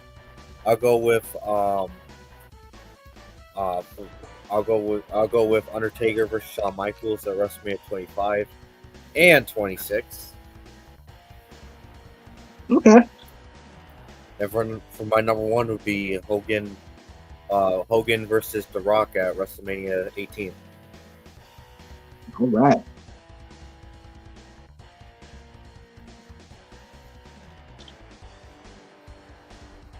Nice. All right. I'll go with Roman versus Brock at WrestleMania 34. Cena versus Rock at WrestleMania 29. Not that one. Not that one.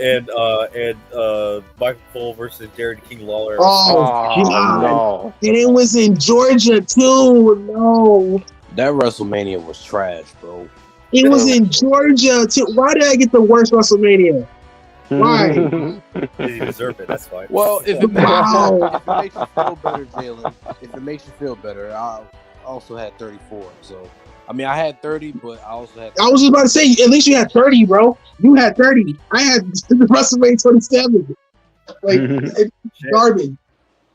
Shit, next year there's a possibility I might get my first WrestleMania up where I live. The city by me. You know what? Whenever I look at WrestleMania 27, you know what I think of? This is literally like a Raw and SmackDown on a bigger stage. That's what it felt like. It didn't even feel like WrestleMania. It just felt like a normal like Raw and SmackDown. The only like good match was really Randy Orton versus CM Punk and Undertaker versus Triple H and Cody Rhodes versus Rey Mysterio. That was actually a good match too. Yeah. There's only like 3 good matches. 3 good matches in that whole card. The rest were garbage. Dude, let's be for real. Did we really need Snooki in the freaking wrestling ring? Yes. I mean, honestly, let's be for real here. 27 and 34 hands down has to be the worst manias of all time. I'm sorry, you can fans, but honestly, if anything, I want WrestleMania next year to come to Georgia. But they need to redeem themselves after 27. No. They should come to Minnesota. Nope. No. No, you can wait for 42. Don't worry. You can wait another year. Wow. But we'll see what we say, guys. I think it might actually be in Minnesota. I think it might be Minneapolis this year. Or not this year, but next year. At least that's what I've been hearing. Because I heard for a while now WWE's trying to rent out the US Bank Stadium. The new stadium the Vikings playing. So. Yep. Yeah, I heard for years now that WWE's been trying to get a show in there. So It's a big ass state of the art stadium, so I can see. Yeah, why. it's a big ass stadium. It's really nice, by the way. It's a really nice stadium. I mean, the team might suck, but they have a really nice stadium. Not as nice as the Superdome. I digress. Oh yeah. Superdome, Hogan, not Silverdome. Oh yeah. You're You're not in Michigan, you dumb fuck. Did you go, Jordan? Oh. So my favorite matches are Edge versus Randy Orton at WrestleMania 36, and Logan Paul versus The Miz at WrestleMania 39, and let's see. Oh yeah, Sheamus versus Daniel Bryan at WrestleMania 28. No, I'm just playing. By the way, the Miz versus Logan Paul, that wasn't WrestleMania, that was SummerSlam. Oh yeah, you see, that's how much I cared about it. I guess you could use. Yeah, that was actually Seth. It was actually Seth versus. Yeah, it was Seth Rollins. Yeah. It was. Oh, what the fuck's the difference? Anyway. Yeah, Seth coming out with his purple trash bag as his WrestleMania attire last year. He did. Yeah. Was it purple or was it red? I can't remember. But on a serious note, It was like. It was a red trash bag. Who cares? There you go. End of story. Yeah. On a serious note, though, I'm gonna go with Macho Man versus Ricky Steamboat, WrestleMania 3. All right. I'm gonna go with Undertaker versus Batista, WrestleMania 23. Oh yes, one of my favorites. That's great. Also, you guys probably won't like this, but also from WrestleMania 23, I'm gonna go with John Cena versus Shawn Michaels. Okay. It was a great match, but it was a great match, but Shawn should have won. There you go. I mean, if you look back, I kind of figured Shawn Michaels wasn't going to win because he didn't want to be world champion again. So, that's why his last world title run was in 2002 because and he never got it back because he never wanted it. So, yeah. Yes. But okay. All right. So, I can only grant one wish. So, what would you wish for? To become a Super Saiyan? To become a Saiyan? To become a Kryptonian? Or to obtain the Omnitrix? So, I'll go. What would you want? Super Saiyan. All right. I'll go with the Omnitrix just because if you really think about it, you can turn into both of them either way with the Omnitrix. Hell yeah. Alien. Hell yeah, turn into Ghost Freak. Or be scary. Imagine a Super Saiyan Superman. Imagine how scary that would be. Man. That will be scary right now. I'm actually going to Kryptonian. To beat up Chamber and Johnson. Wow. I'll obtain the Omnitrix. Okay. Yeah, same here, Omnitrix. Just because he can still turn into a Saiyan with Omnitrix since Saiyan's an alien. So. Who the hell wouldn't want to turn into forearms, bro? Oh yeah, forearms, bro. Oh, dude, one of my favorites. One of my favorite movies. Become a Super Saiyan to beat up Chamber. What the hell? Wow. All right, let's go to the next one. Next one. It's over 9,000. Oh boy. All right, give him a moment. So, this is Bray Wyatt returning to Extreme Rules of 2022, and this is Seth Rollins returning to Extreme Rules of 2016. So, these two returns, what was your favorite? Bray Wyatt. Bray Wyatt. Bray. If it was for Bray Wyatt, I probably would have said Seth Rollins because I did like when Seth Rollins attacked on my wings. Mm-hmm. But, yeah, that was great too. It was great too, yeah. But Bray Wyatt's return was just so special, man. I remember we reacted to it live. It was so cool seeing it.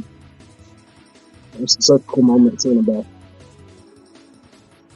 All right. Ooh. Yeah. And for this one, Roman Reigns SummerSlam return of 2020 during the pandemic, Mhm. and in the Thunderdome. Yep. And Cody Rhodes' return at WrestleMania 38. So out of these two, which of these returns did you enjoy most? I mean, yeah, Trader. obviously, Wild Trader. Exactly. Exactly. Yeah,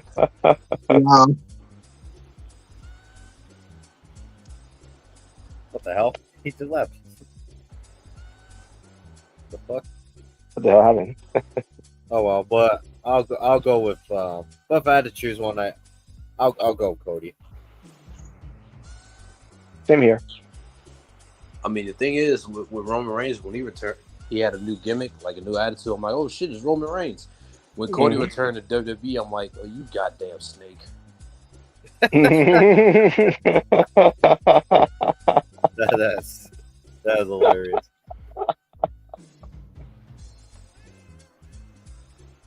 I don't know. Roman's return was great too, especially when Oh, he yeah. finally turned heel. So Yeah, well, it was.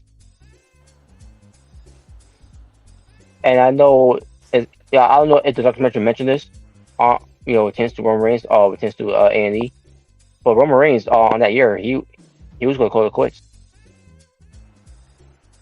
I think I heard something about that. Yeah, he wanted to quit. I remember him taking a break, like right when the pandemic started, and like he didn't show up for a little bit, and he was like gone. I was like, oh, what happened to Roman? Well, I guess no. Yeah. Now Otaku wish he can travel back to time. Said you should have quit. Wow. I think Wow. I also think during that time he had twins. During that time, so Yeah, Oh, yeah. And he just barely got leukemia recovery too. yep. That's probably why he didn't want to, wrestle around that time. yeah, that's why they didn't do it. That's why we didn't get Roman Reigns versus Goldberg at WrestleMania. Mm-hmm. Easily in the match, but obviously, COVID happened. So, but honestly, it's kind of blessing in disguise because we got the head of table tribal chief from Reigns, and that's actually the best Roman Reigns ever. So, Yep. Mhm. Yeah, I mean, I really like 2020 for Roman Reigns because, like, obviously, this is the beginning of tribal chief head of table. And it's funny because when he came back, we still didn't know if he was still like a face or a heel. Like, we didn't know what was going on. I mean, yeah, he attacked both Cena and Braun Strowman, but obviously he has history with them, and when he faced them, they were heels with him, so we just didn't know. But then when he aligned himself with Paul Heyman, it was like, yeah, he's heel now. He started giving Jey Uso the cold shoulder while Jey was on the come up. Yeah, man, freaking Roman and Jey Uso in 2020, man, together, that was so good. That was so great. SmackDown. The story they were building up with them was just really great. Sucks their tribal combat match was not great at all. Oh man, that was ending was so damn stupid, bro. They just wanted to keep they wanted to find any reason just to keep the bloodline shit going. Yeah, and I figured because I remember like the interview saying like they wanted the Usos wanted to face each other at WrestleMania, so I guess that was their way to do it. So, and we are getting it this year, so we're getting Jimmy versus Jay, so they're getting their wish. Yep. This is their dream. So, yeah. Not gonna lie, it feels kind of forced, but hey, I'm with it. Yeah, they're finally getting what they wanted, They should have done more with it, to be honest with you. Yeah, they really should have. Yeah, they should have. Yeah, They should have built it up like they did with Dominic and Ray last year. The father and son. Yeah. Something like that. That would have been great. Yeah, because the build-up for Dominic and Ray was really good. The slow burn is really good for Ray and Dominic. Yeah, the stuff they're doing outside of the company, it tends to going to going to his house and attacking him. Yeah, and then him getting arrested. It's like, I think he was like there for like one day for like a few hours, and like prison changes a man. It's so great, bro. So great. You know what also was great was when Ray finally punched Dominic. That was great too. Yes. Yeah. And yo, Michael Cole's commentary with Dominic, you know, back then was so awesome, bro.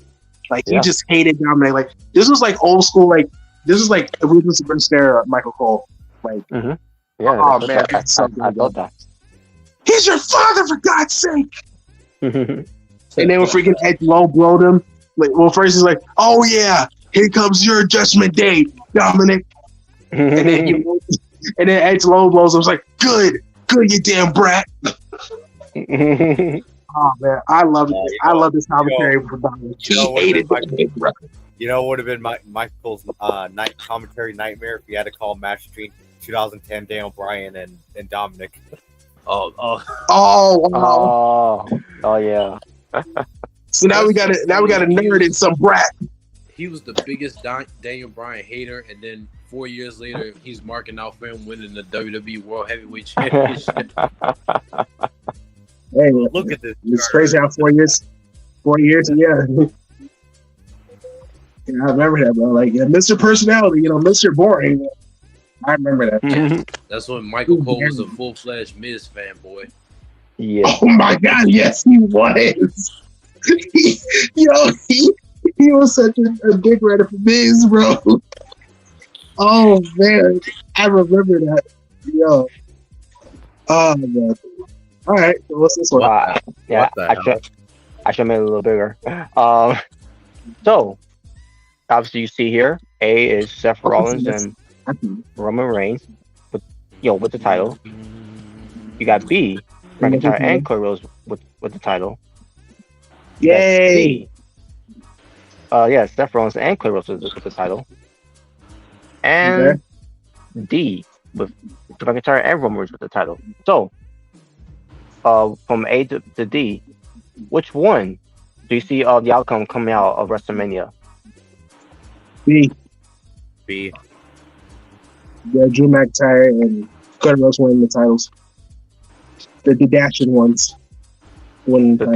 Oh yes, the dashing ones. Yeah. Not gonna lie, if Drew doesn't come back with broken dreams, then Seth can keep the belt. Honestly.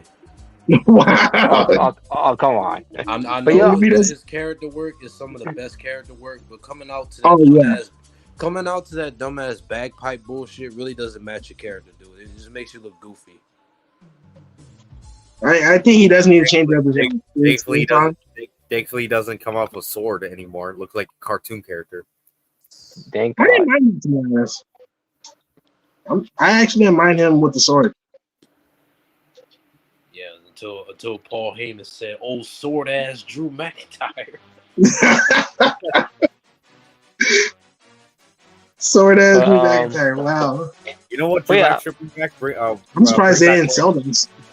You know what Drew Mac should do again? Start bringing back wearing the leather jackets he used to wear when he was a heel in 2019. Yeah. Yep. That'd be cool. Yeah. But we'll see what happens with McIntyre from there. But I'll go with B as well. I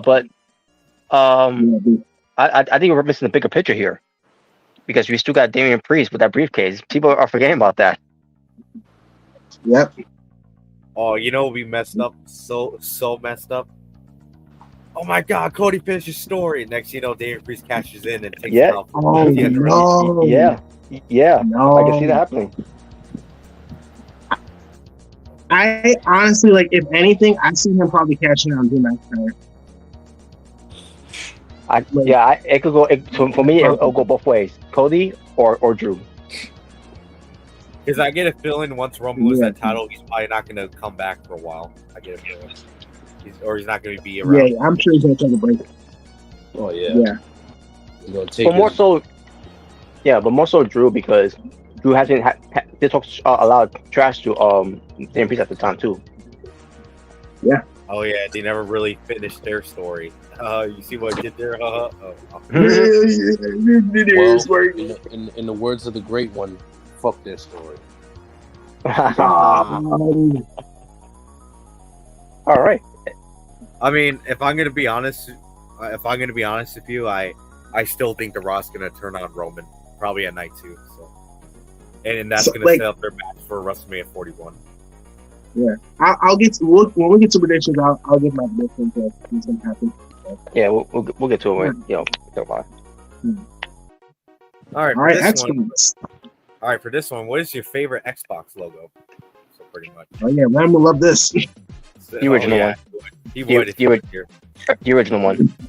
But yeah, we got Xbox, Xbox 360, Xbox One, and Xbox Series. Pretty much what's your favorite? Xbox is my favorite one. I'll go Xbox 360.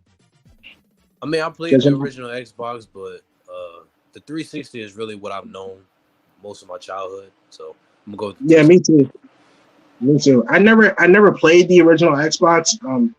I played Xbox 360 obviously because I had it, and I didn't have the Xbox One, but I did play it sometimes.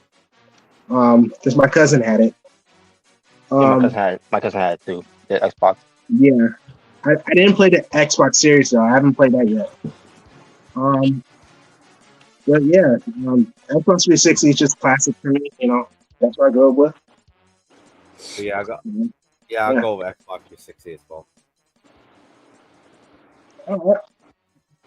And finally, here's the last one.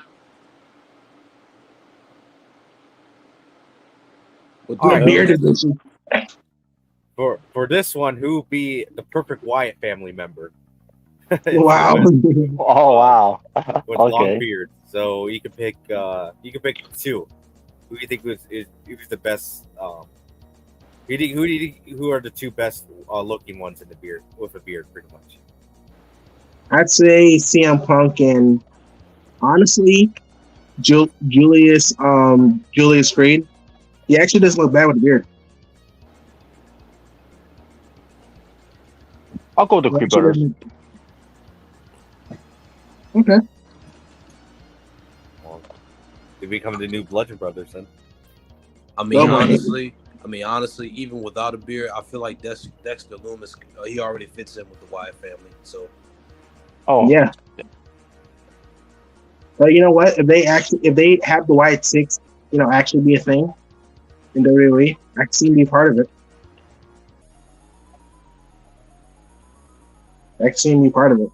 Dexter Lumis, and also the way he looks right now, I say Gunther.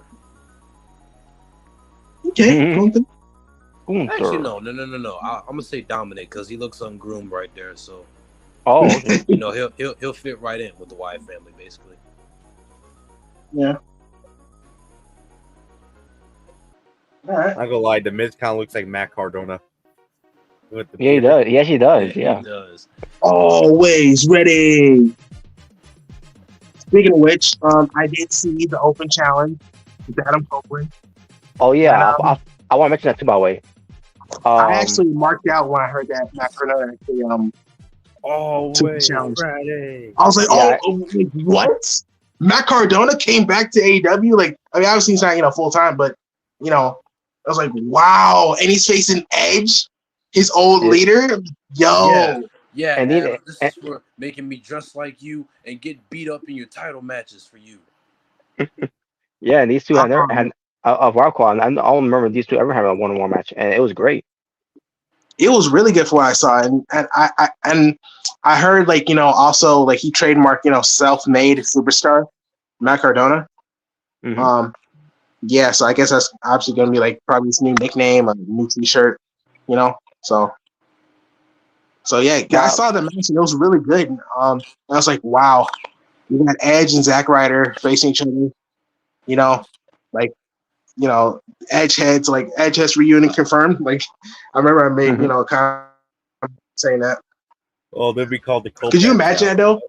The Copeland? Yeah, they probably would be the Copelands. That probably would be their name, the Copelands. Wow. Freaking Adam Copeland, Matt Cardona, and Brian Miners, the Copelands. Wow. Or the Copelanders.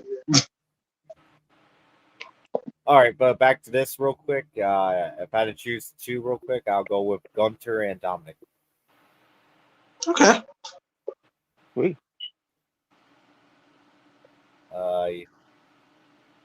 everyone go? Yep. I said the Creed brothers, and there you go. Yep. All right. By the way, that's wrong for Cody because I'm pretty sure his beard wouldn't be blonde if he were to grow a beard. Yeah, probably brown or black. Because I'm pretty sure his hair actually isn't blonde. You know, his Yeah, no, hair it's like, color. I don't Yeah. think it's blonde. Yeah. yeah, I think it's like black or brown. So yeah. No, Cody should grow a mustache again. Oh God. Oh, the mustache. By But, the way, I actually did play as undashing Cody Rhodes. I actually played a match like undashing Cody Rhodes versus Stardust. Wow. And I was undashing Cody Rhodes, and I won. So yeah, They should have had Dashing Cody Rhodes in there. that would have been cool. Yeah. Whoa, you're smoking mirrors. Whoa, you're smoking mirrors tonight. And we could have heard the SmackDown versus Raw 2011 theme song. Yeah, pretty much. Pretty much. all right. Yeah, like Cody has never had a bad theme song, to be honest. No, he has not. No, he hasn't. He has banger theme songs, bro. All right. So, guys, I'm gonna read to you guys before we get to some predictions for some WrestleMania weekends events. Let's go to some lists of the class of 2024 WWE Hall of Fame. Which, by the way, I will be doing live reaction to that on Friday, or it's not Friday, tonight, I should say, later on. Awesome, cool. Can we be and also, I'll be also doing a live reaction to WrestleMania SmackDown. What do you want to call it? Oh yeah. Yeah, to go Oh home. yeah, SmackDown WrestleMania. Yeah. Oh yeah. So I'll be available for that too, by the way. So yeah. So double live reaction later on for that. So. Sweet. Yeah, I don't know if I'll be available for that. I don't know if I'll be available for that, but I'll see. All right. But yeah. But yeah, they stack some matches too on there too. So the one I'll look forward to is the Jey Uso versus Sikoa and the Andre the Giant Battle Royal. For the first time, I'm actually going to be except for that Battle Royal because it's not under this man's control anymore. Yeah, that's right. We'll have Jack win. What? Let's have Jinder Mahal win it. Oh God, that's not happening there. But here's the list for the Hall of Famers. First off, we got the Celebrity Wing of Muhammad Ali. Deserved. Okay. Well deserved, obviously. Yes. His inductee will be Looney Ali. Oh yeah. Okay. The legend, man. Mm-hmm. And then we get the U.S. Express, which is Barry Windham and Mike Rotunda. Yep, IRS. Hell yeah. Which they bring him up in the documentary too. Yeah. Mm-hmm. I already know it's probably gonna be emotional for him in Hall of Fame. I already know it. Oh, and Barry Windham was on it too, by the way, which was great too. And by the way, Barry Windham will officially be a 2-time Hall of Famer. Yeah, that's right. Barry Windham will be a 2-time Hall of Famer. Yep, that's right. Yep. Hell yeah. No word who's going to induct them. But I'm pretty sure it's going to be Bo Dallas. Yeah, I can see it being Bo Dallas. Yeah, and the rest of I'm pretty sure the rest of the Rotunda family as well. So we'll see. Yeah. So yeah. I wouldn't be surprised if they bring up Bray Wyatt. Oh yeah, that's why I say it might be emotional. So yeah. Yeah. Because I heard something that they might induct Bray next year. Yeah, which is fine. Yeah, because I think I heard something about Mike said the reason why he didn't get inducted this year because it's still, a big, a big loss. Like that. Yeah, a big loss for him. So, all right. Yeah, I think that's what he said in the interview or something like that. Yeah, that's fine. Why he isn't being inducted this year. Yeah, I can respect that, and it's always next year. So yeah. Mm-hmm. Then we get Leah Maivia. Yep. And First obviously, ever woman wrestling promoter. that's right. Something obviously- that a lot of people in comment sections don't know the wrestling history and love to jump to conclusions. Yeah. Want to say, oh, the Rock's getting the random grandma inducted, and like, no, it's because she's the first ever woman promoter in wrestling. Yeah. Like, Well- people learn to get your fucking facts straight, or learn Yeah. your history. Basically one of wrestling's first women's promoters. Yeah. I And know your obviously- mom. Rock. Yes. And obviously, The Rock will be the one to induct her. Yeah, Cody should attack him. Wow. Oh God, no. We don't need no angle. But then we get Thunderbolt Patterson.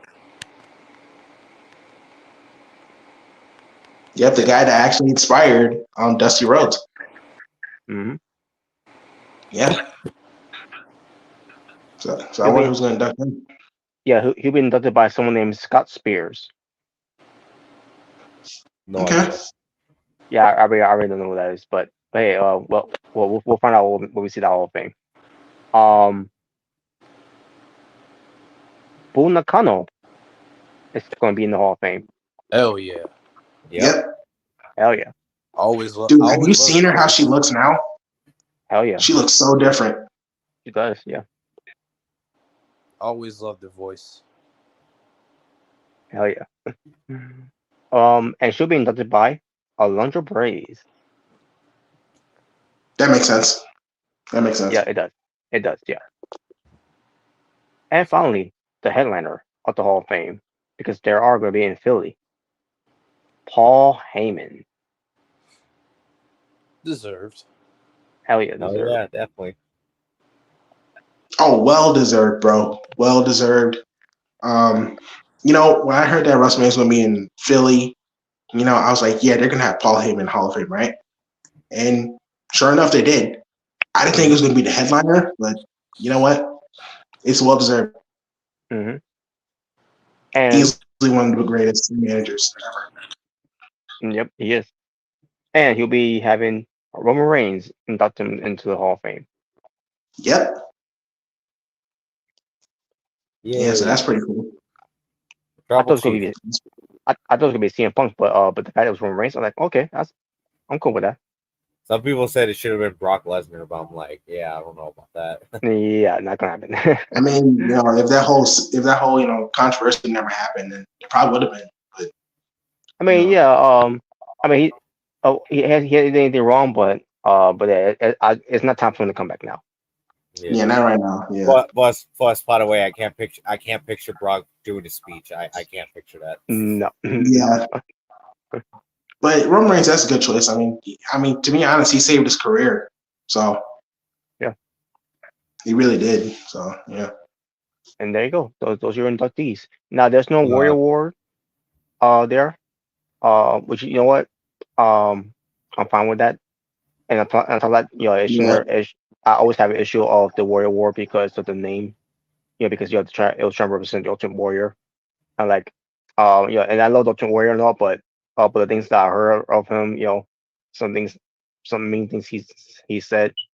Like there's no need for any award to be honoring Ultimate Warrior. You can make a statue, that's fine and all, but there's no need to make an award of Ultimate Warrior. Yeah. But that's your Hall of Fame there. I can't wait to see how it turns out. Not a bad class. Hell yeah, not bad. Not bad. Not a bad class at all. No worry, Yeah, I feel Jinder like- Mahal's gonna get inducted next year. Oh shit. Fuck him. Now let's get the NXT Stand and Deliver 2024. Yeah, deserve a ass kicking out of the company. But NXT Stand and Deliver 2024, they announced a pre-show match. There's only one: Shawn Spears versus Joe Gacy. Yep. Anyway,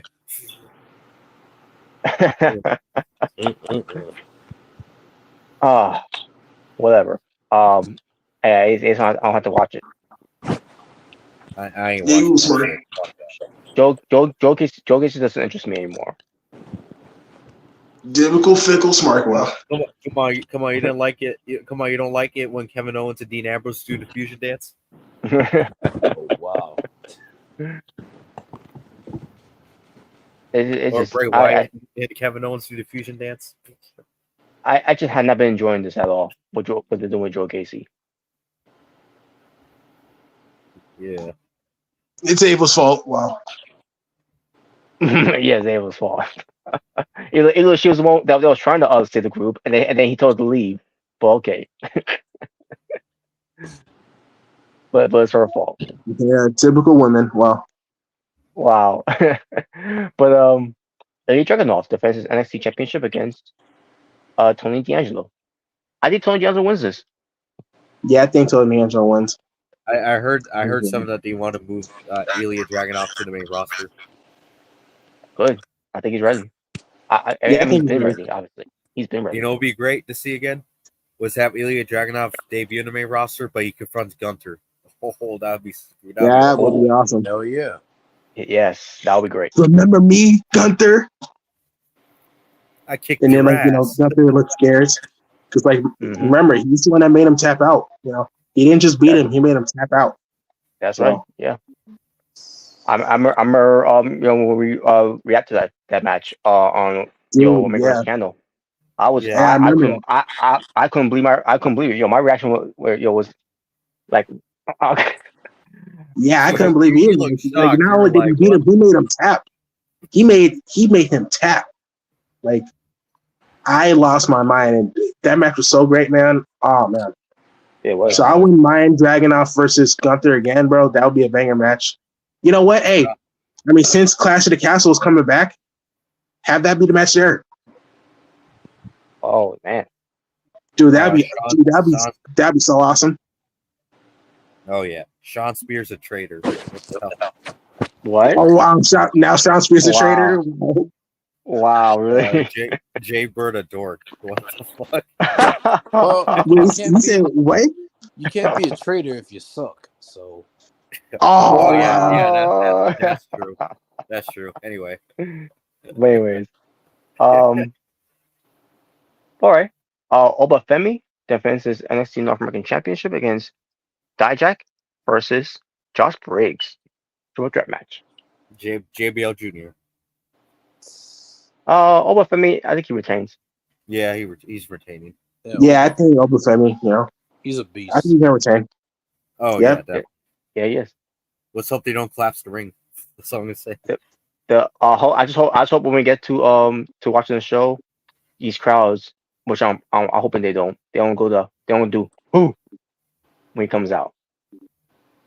Come on, he's Wakanda, so you know that's why they do it. Well, He Bombay. at least they won't chant me. Oh God. He Bombay. Speaking of other chants, by the way, because let's get to the NXT Women's Championship. Live Valkyria defends it against the new and improved heel Roxanne Perez with new music and all. I mean, it's a remix, but it sounds more Darker. more darker. I'm hoping we'll get no woo chant when Live Valkyria comes out too. You know, dun dun dun woo. That whole stupid chant they do. They're probably gonna do it.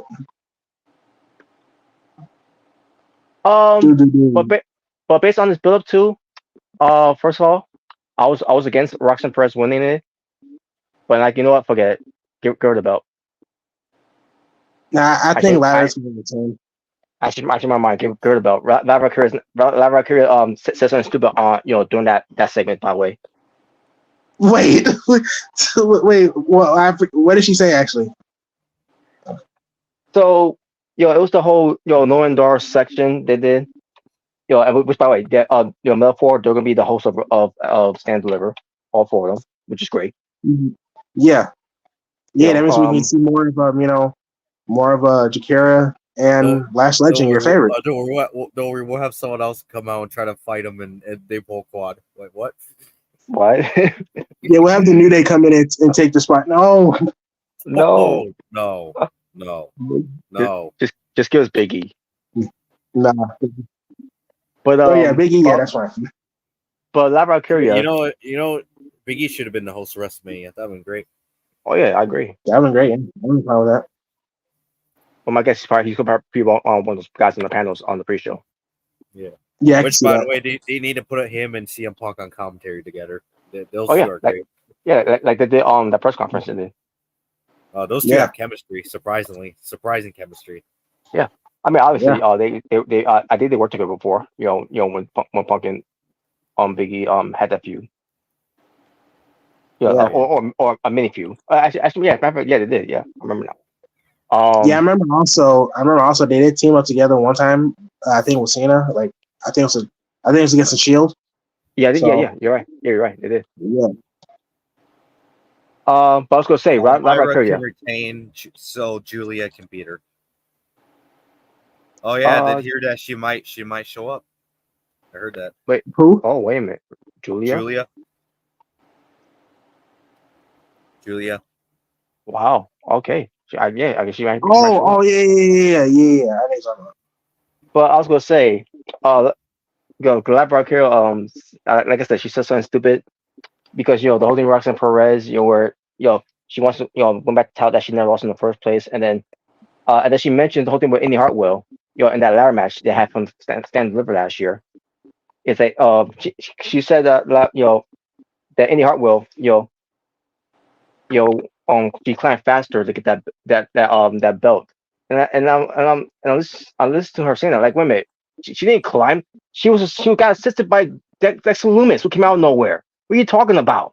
I mean, you were there. Oh yeah, she did. Yeah, because Dexter Loomis did help her. That's right. Like what the hell was that? I guess she forgot that. Maybe she just forgot. What? Yeah, maybe she just forgot. Robert, calm down. And then she said something else. I can't remember what else she said. Something that was stupid too. Well, what else she say? I can't remember now. But No, that was one thing she probably said Lola Vice sucks, Robert. Wow. Oh wait, no. Yo, thanks for reminding me. It was Low Vice. The whole thing with the whole thing. Oh wow, I was right. Wow. The whole catching the contract thing. Like you go blame Low Vice. No, I blame I blame Creator for stupidly doing that shit. First of all. Oh wow, I was joking about Lola Vice. Wow. But yeah, that was one that was mentioned. So thanks for reminding me for that one, because that was mentioned by Lara Valkyria. Like really, they got her. So creative had Lara Valkyria mention that part now. Yeah, it's we need some damage control. So let's have her say something. And I'm like, you know what? Forget it. Just give the belt to Roxanne Perez. No, I let her lose so she can cry. Oh wow. Give her the belt. I don't care. I don't care if she stays on NXT. Get the belt for Lara Valkyria now. Give the belt back to Roxanne Perez. She's doing great with a heel stick, anyways. And if Julia is coming in, she better come as a babyface. To go up against the heel Roxanne Perez. And then Roxanne Perez could drop the belt to Julia, and then she could go to the main roster. There you go. Problem solved. Now that I'm thinking about it, it'd be interesting if that does actually happen, right? And then Lyra Valkyria, she'll still have her fangirl, Tatum Paxley, right? Yeah, she does. She still does. Yeah. But then, she'll probably get frustrated. She'll probably get frustrated that she lost, and she'll probably push her away. But then she'll probably try to apologize. So I'm sorry, for treating that way. But then Tatum still probably attacks her. She probably still attacks her, and then she pretty much do what Mickie James did to Trish, and kiss her unconscious. You remember that? Yes. No, actually, no. What we need is to have them kiss just like Tony Storm and Mariah May kissed on Collision. Oh my God! I missed that. I gotta see that. Oh dang! You didn't see that part? Oh yeah. No, oh my God! It was great. I gotta see it. Holy shit!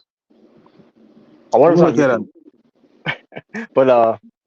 But yeah, that was great. That was a great. Well, let's be for real. I think we all know Tony Storm probably enjoyed it.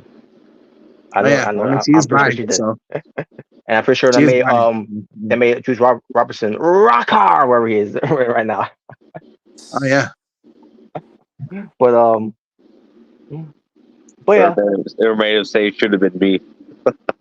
well, yeah, I was upset. But yeah, I was upset with Lara Pierce saying the whole thing in the hard world climbing climbing the ladder Oh my goodness. faster. You seen it? I see a picture of it. Okay, they made a dummy of it. Okay, Yeah, so I'll check that out later. all right, cool. Yeah, check So out yeah, privately. Yeah, for but yeah, research. I was obviously upset with Lara Pierce saying that's two stupid things there. One with any hard world climbing on the ladder faster, even though it was Dexter Loomis who helped her. Hey Robert, she just forgot that. Calm down. How could she forget? She was. I'm pretty sure she was in the match. She was in that match. Well, I mean, Robert is a ladder match. She probably got hit in the head, so she got hazy. The only person that got hurt in that match was Tim Stratton, but it wasn't too serious. Oh yeah, that's right. Yeah. All I'm pretty right. sure that was. But anyways, but Baron Corbin and Braun Breaker, the Wolf Dogs, defending their NXT Tag Team Championship against Axiom and Nathan Frazier. The Wolf Axiom Dog. Nathan Frazier. And I think yeah, Axiom Nathan Frazier. and they won Gonna that. win. And they won that.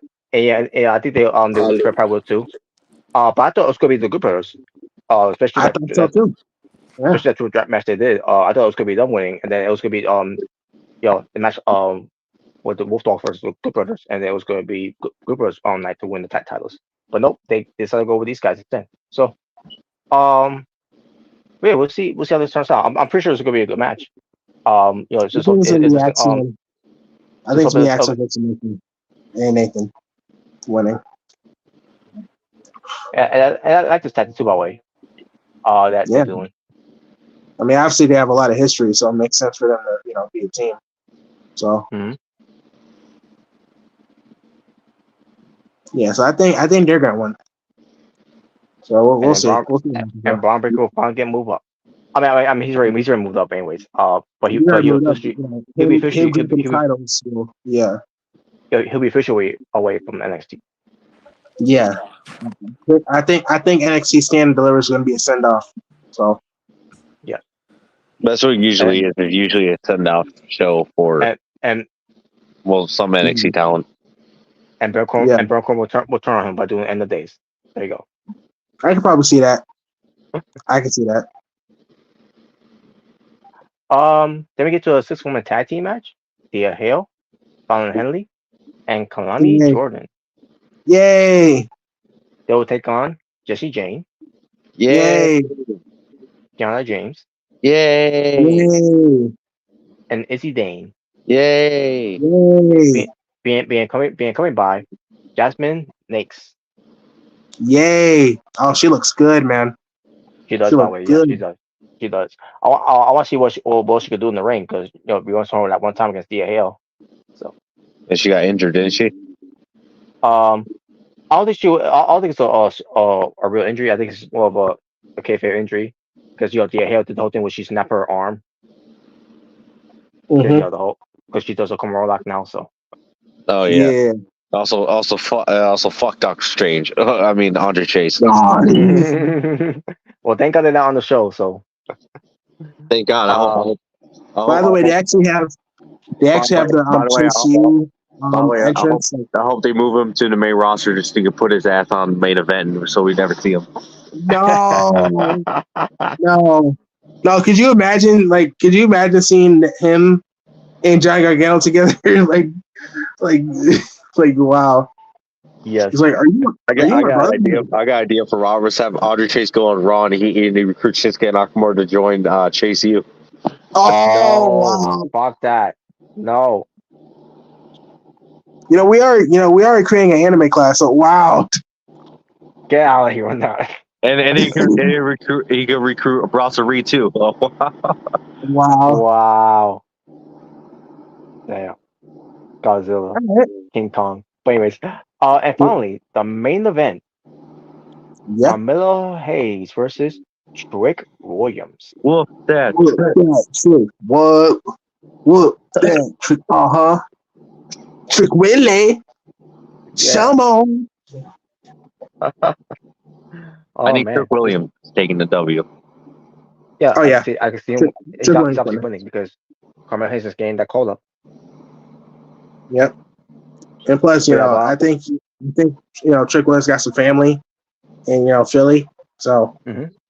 Yeah. yeah, so I think he's gonna win. Oh, can you imagine he loses in his hometown? No, they're not gonna do that. No, this is But gonna be yeah, Trick Williams moment. I'm looking forward to this match. Yeah, me too, bro. Especially when I saw that freaking Prime Target, the promo packages they did. Oh Mhm. man, that was so awesome. That reminded me of freaking Adam Cole versus Kyle O'Reilly. You remember those promos? Oh yeah, definitely. Dude, yeah, that's the vibe I got from that. So I yeah. cannot wait for this match. I cannot wait. Woo. It's gonna be fire. Now, unfortunately, Yep. I won't be able to watch it because I'll be working. So by the time I get home, I'll be tuned into WrestleMania, and I'm gonna Yeah. be I'm gonna be late for that too a little bit. But just how WrestleMania's gonna open. I mean, that's when you say, I'm sick. Yeah, but that was be something. But I got the flu. I got leukemia. No, just kidding. Oh wow. Whoa, what the hell? I'm just kidding. That's a different type of sickness. No, Okay, that's different. That's different. that's way different. Oh, I got chicken That- pox. I'll be taking almost half a year off. But Exactly. yeah, I apologize. That was a bad taste. But before we get to WrestleMania, maybe we quickly do the Supercar of Honor because it's also Oh going to be in yeah, Philly. that's right. I didn't know it was in Philly. Oh wow. Yep. You it's should try to do Supercar of Honor before WrestleMania. Yeah, they do this. They do these shows, Your Ring of Honor, Supercar Honor, whenever where WrestleMania goes. Oh wow. It's been that way. I don't know for how long, but it's been that way. All right, so it's Billy Starks versus Queen Aminata in the tournament final to crown an inaugural Ring of Honor Women's World Television Champion. Queen Amidala, she should win. There you go. So it's not something Billy Starks going to win though, but Queen Aminata, I think she should win it too. Yep. Okay. Kyle Fletcher, defenses our Ring of Honor World Television Championship against Lee Johnson. Kyle Fletcher. Yeah, I think Kyle Fletcher's retain. Even though they never really do much with him on AEW, but yeah. Okay. Johnny TV Fuck him. Boom. versus Don Castle. Fuck him too. I don't care. Move on. And by the way, the match is called Fight Without Honor. Fight without honor. So Yeah, I take it as a no DQ match. Basically they're not gonna shake hands. That's basically because the whole Code of Honor thing. So that's basically what it is. So that's what it means. And on top of that, I think I think that's what it is too. No rules. Yeah, no DQ. Okay. I was gonna say it better not be just a fancy name for a one-on-one match. Yeah.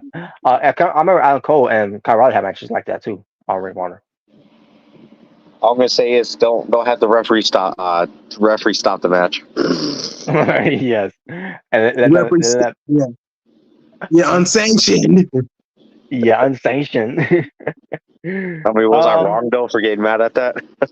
No, you weren't. No. It wasn't just that. It's just the match was terrible. Yeah, that match was garbage. And you know what's sad when that's getting compared to Hell in a Cell with the whole Bray Wyatt, the Fiend and Seth Rollins, like that's bad. It's bad when even people are comparing it to that. Yeah. Yep. All right. Apparently we're getting some Stardom Showcase, which is to a 6-woman tag team match here. The 2K showcase? No. So 2 Japanese girls? All right. Basically Japanese girls. You have anime. Me, Surya, who's with Empress Nexus Venus. That's the name of the group, by the way. No, and no, that's not no, not the Nexus. It's a different type of Nexus. Texas. We are one. We are one. We will fight with honor. But who's in it? It's Mina Shirakawa and Maika Okay.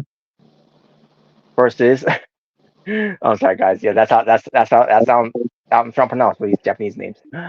Versus Tam Nakano and representing Queen's Quest, which is Saya. That sounds like an anime. Yeah, it It does. does. But Saya Kamintana, I mean Tiny and AZM. There you go. I got an idea. We should have them debut like the Nexus on AEW, and they should beat up Mercedes Moné. What? I Oh, agree. They should beat up Mercedes Moné just like the Nexus beat up John Cena when they debuted. Oh wow. my god. And they should have destroyed the ring, destroy everyone else. Yeah. Or they should beat up Excalibur too. Yeah, he probably run away like Michael Cole did. Oh yeah. Hey, we're going to picture later, guys. And Justin Roberts can get choked again. Wow. I'm not giving people. No. Basically, I'm not giving the people what they want. But Wow. but the other match here is Griff Garrison and Cole Carter. Remember Cole Carter? Yeah, I remember him. Yep. Oh yeah, two times, right? Yeah, two times. Yep. Yeah, and they're being matched by Mrricanjay21. Don't know why she's with them. Then again, I don't watch Ring of Honor to know why she's with them. Yeah, Maria Canales. Yeah, I forgot she's in Ring of Honor. She's back in Ring of Honor. Well, which is good because she helps out the women's on there. But they go up against the Spanish Announced Project. That's what they call, which is Angelico and Serpentico. The Spanish Announce Project. Yes. I don't know what that means, they're like but the Spanish Announce. What they represent the Spanish Announce team. Like, what does that mean? I had no idea. Oh my god! But that's the taxi name. So, but that's the match that's happening there too. If anyone really cares. But all the varsity athletes, Tony Nese and Josh Woods. Of course, you got Smart Sterling there. You imagine them. Against to be announced. I guess they're in this. Matt Cardona. So pretty much they're gonna get jobbed out to somebody debuting. That's pretty much what's gonna happen. I'm pretty sure that's what it's gonna be. Well, guess what? It's gonna be the Dudley Boys. What? Wow, I doubt it. I doubt that. But the others be the By Kingdom. the way, did you hear people say that supposedly that at WrestleMania it's gonna be the Hardy Boys or the Dudley Boys returning during that tag match?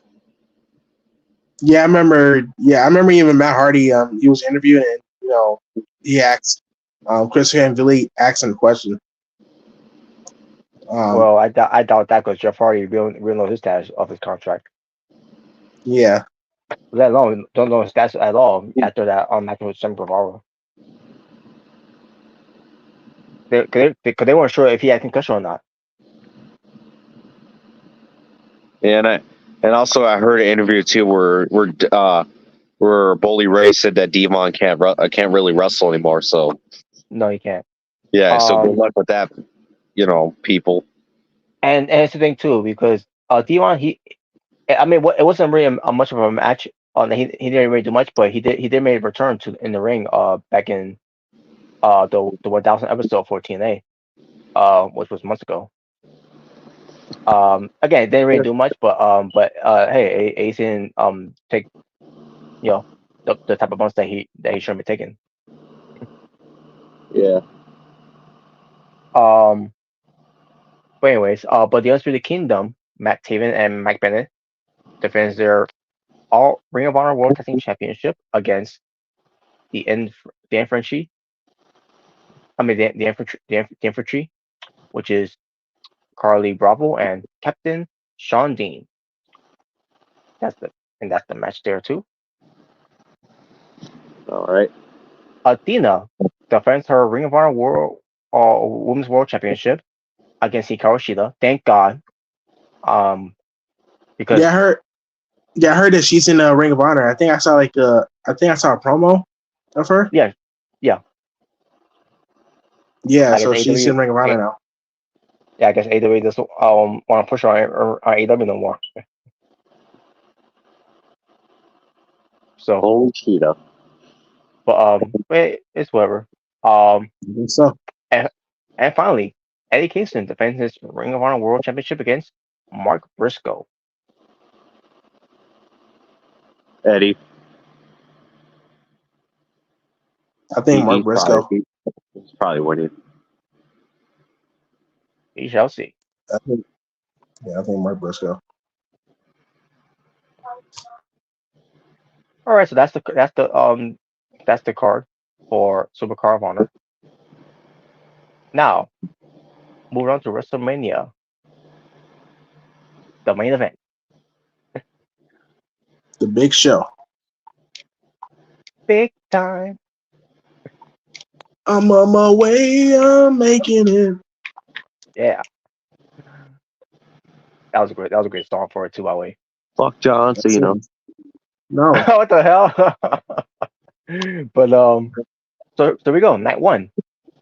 We got Rhea Ripley defend her Women's World Championship against Becky Lynch. Big time Bex. Yep. I hope Rhea wins. Me too. Yeah, I think Rhea's gonna win. Rhea wins. And Robert's gonna cry if she loses. Now here's the thing with this. Yeah. The whole thing with Becky Lynch is talking about Rhea mentioning her daughter, all that and everything, and then she cut that promo where my dad never got to meet never got to see my daughter, like, and when she said that, she said that, like, I feel bad and all that. I like still want you to win. Yeah. I thought you were gonna say, "Oh, who cares?" I'm like, "Whoa, No, I won't go that. I'm not going that far. No, because it sucks that her dad never got to see her gave her to see his his granddaughter. Yeah. So I do feel bad with that one. Still don't want to win though. Now, could you imagine Robert said? Could you imagine Robert said, "Oh, Cry Me a River"? Wow. I mean, she was crying. She did she wasn't crying too much, but yeah, but you could tell she was crying. Something was getting her. We need Rhea Ripley to give Becky Lynch a stink face. I was just about to say that. Yeah, I was just about to say that. I agree. Yes. All I'm gonna say is when Rhea gave Nia Jax stink face, all I'm gonna say is it should have been me. That's what everybody was saying. It should have been me. That's what everyone. Right. Even Shayna wanted it. Oh my god! I don't know if you saw a video, but Shayna wanted it, bro. Who's Shayna Baszler? But I think she got actually Nia. Yeah. Shayna Baszler. But she got Nia instead though. Man, that was funny though. But yeah, she should do that more often, Ripley. Yeah, she does. She should. I bet Dominic watched and he was like, "It should have been me." Now I know freaking Buddy Murphy, he was like, I'm lucky, bro. I get that every night. And we got Joko Gamer in the chat. Fuck the Croc. What the hell? Well, you already know whose side he's on. You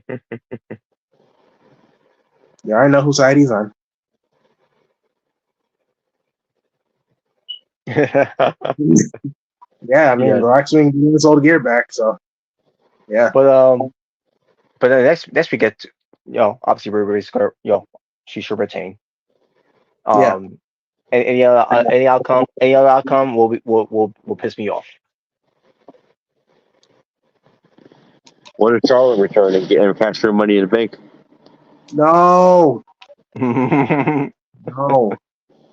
we get to Gunther defending his WWE Intercontinental Championship against Sami Zayn? Gunter. Gunther. Yeah, I don't know. Sammy doesn't really need to win, honestly. No, he doesn't. No, but I don't know. It's just the way they've been booking it, and did you see Yeah. that? Did you see that vignette? Yeah. The training vignette he was doing with Chad Gable. Yeah. With That was he was struggling, That was pretty and good. Sam, it was pretty good. And Sam's like, I'm afraid, okay? Yeah. Pretty much he's afraid of Gunther. Well, I mean, he's been killing it. He's been undefeated for since 2022. So I kind of can't blame him. In terms of storyline wise, he's been undefeated. So, and those chops are vicious. Mhm. But obviously, he was getting the hang of it. The training. So Mhm. I don't know. It's gonna be good. It's gonna be a great match though. Oh yeah, it's gonna be a banger match. I don't know if Sammy's gonna win, but I don't know. We'll see. But same time, Gunther should win. He should retain. I think they're gonna pull I think they're gonna make it feel like Sammy could almost do it. They're gonna make you feel like he almost does it, but he doesn't. So Mhm. they'll probably do something like that. Probably something like that. Yeah. So yeah, I'm sure it's gonna be a banger match. So I can't wait. I can't wait too. The 6-pack tag team ladder match for the undisputed, not really, the Tag Team Championship. The Judgment Day. Finn Balor and Damian Priest defending Yay! against DIY. Yay! Johnny Gargano and Tommaso Ciampa. Ooh. Yes, they're finally Yeah. they're getting their first. Shut up! They're finally in their first WrestleMania, bro. I'm so happy for them, man. Yep, they are. Yeah, they're not winning anyway. I mean, they're not winning. winning, but hey, they're getting their first WrestleMania, though. So The Awesome Truth, The Miz, and yay! R-Truth. You won it. You got it. The Awesome Truth. You suck. You suck. The New Day, Kofi Kingston and Xavier Woods. Ooh, they're not winning. My thing is, why were there for an opportunity for to be in the spot when they lost to Imperium? Well, we need some diversity. So, And yet R-Truth is not enough. you know what I mean? You got a point there. Oh man. But I'm just saying, I get a New Day. New Day they beat someone to be in the spot, but they lost to Imperium before. It didn't matter. Well, Apparently, because the Imperium's not in it's not even on the card. don't worry, they'll be on this night, so there'll be a WrestleMania. I mean, they'll still do that though. Like they did last year, which is fine. Yeah. But A-Town Down Under. that's the tag team name. A-Town Down Yeah. Under. Yay. Austin Theory and Grayson Waller. Yay. And the new catch, Republic, Pete Dunne and Tyler Bate. Yay. British Strong Style. And it's gonna be Tyler Bates' first WrestleMania. That's right. And which is to Pete Dunne, this is his first WrestleMania as Pete Dunne, not Butch. That's right. Yeah. Okay. I think Awesome is gonna win. I think Austin is gonna win too. Yeah, I think he's gonna. Yeah. Now this is interesting here. They said Michael Cole. I think Michael Cole back a few Raw. You get all the belts down. So could we see a scenario that maybe that they're doing because could be heard about new belts coming for this one. I don't know if it's gonna be a percent on WrestleMania, but I would have missed it probably. Yeah, new sets of titles. I'm hoping it's just one title merge. Yeah, maybe that, and then whoever wins, they keep silent in their brand, and we'll get new titles for the other brand. Whether it's Raw or SmackDown. So yeah, Yeah. My words, they're gonna call it the WE Universal Tag Team Championship, and one of them to be the World Tag Team Championship.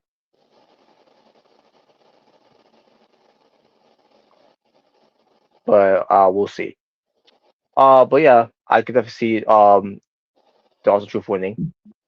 yeah, I see that. But there you go. Jimmy and Jay, the Uso. Yep, Jimmy and Jay Uso going against each other. It's crazy. Last Yeah. year they were team champions together, and now this year they're facing each other. Yep. And ironically, the place of brotherly love. Yeah, that's true. Now, But yeah, I have Jay Uso winning. I could see Jay Uso winning, but what said tells me that they're probably gonna get to Jimmy Uso because he's been losing every time. So I don't know. I will see. I mean, I have no issue with Jay Uso winning. But the thing is, they didn't make Jimmy Uso look strong at all. So I think that's why he's gonna win. Mm. Yeah, we'll see. We shall see. Oh, and then we get to this, the 6-woman tag team match: Bianca Belair, Yay! Jade Cargill, Yeah! and Naomi, Yay! which I'm calling them Team Baddies. Yep, that's what I've been calling them too. The new baddies. Yes. And they'll go up against Damage Control, which is Dakota Kai, Yay! and the tag team women's champions of the Kabuki Warriors, Asuka and Kairi Sane. Yay! Obviously, the Team Baddies will win, Yeah, and yeah, they're winning. Jay Cargill will get the pin my way. Yeah, I see that. Especially being her first WrestleMania. Yeah, And but who will take the loss? I believe it will be Dakota probably Kai. Dakota. Yeah. Oh man, but we shall see. Um, we get a tag team match here of the LWO, Rey Mysterio Jr. and Mm-hmm. Rey Mysterio Jr. Yeah. Dragon Lee. Mm-hmm. Go up against Santos Escobar. I don't know why I said it like that. And Dominic Mysterio Jr. Oh, Uh,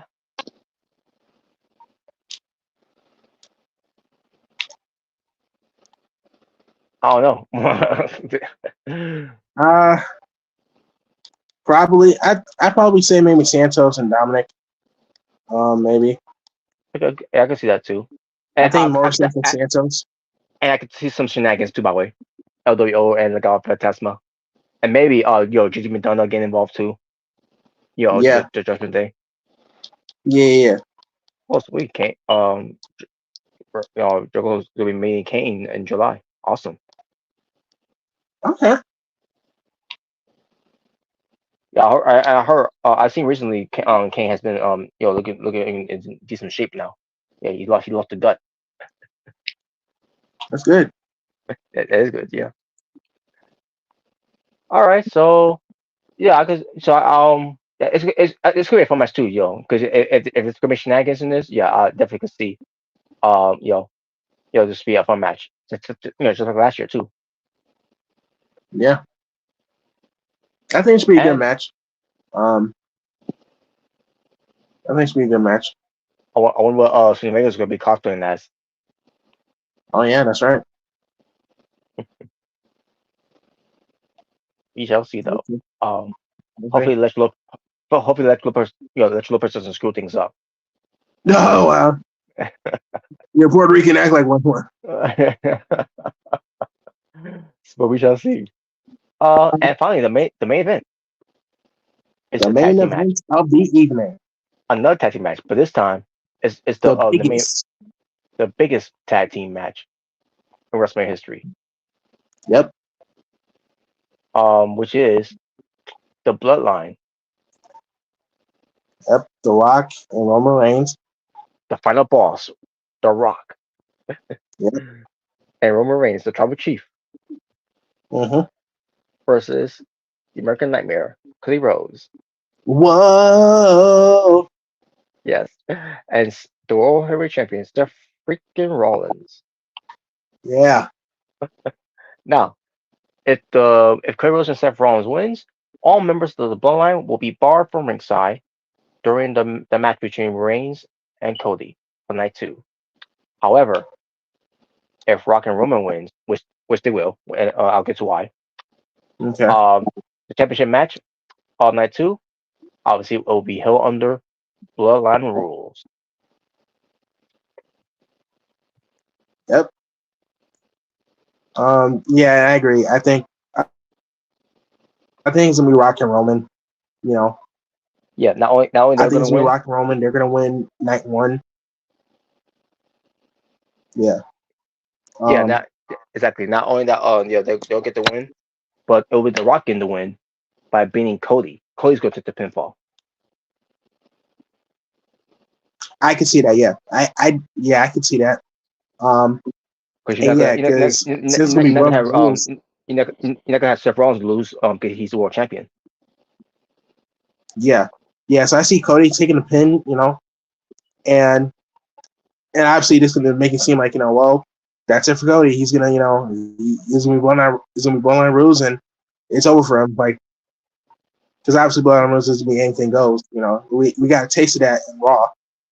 So yeah, so anything goes pretty much. So most likely Bloodline's gonna be there, but I think some other people are gonna be there, which we'll get to. We'll get to that. We'll get to that. Night 2. We'll get to that night 2, by the way. Yeah. So we'll get to that, but yeah, I think Rock and Roman's gonna win. Which there was some eggshells there, you know, during the whole thing with Cody Rhodes getting beat up by the Rock, you know, the whole the night when he was in Chicago. Which, by the way, that Raw show was the best Raw show of the year. Dude, that was so awesome! Freaking Drew McIntyre, Seth Rollins, and CM Punk. That promo segment, bro. That was segment of the year, yo, in my opinion, and segment of the night. Yep, and then Cody Rhodes I getting loved destroyed by the Rock. Cody Rhodes getting destroyed by the Rock, bro. Like, man, it's like, oh man, Rock's getting the heel heat, bro. Like, that was a really good Raw, man. I saw the clips. Like, it was a really good Raw episode. As far as really, really good. Damn. Yeah. Juggalo, talking to a lot of wrestlers, during the meet and greet, even with Matt Hardy. Oh wow, that's cool. That's cool. Oh man, lucky you, Rem. Man, you got to see Trish in person, bro, and Lita. Oh man, lucky, bro. That is insane. Obviously, you probably saw the puppies. By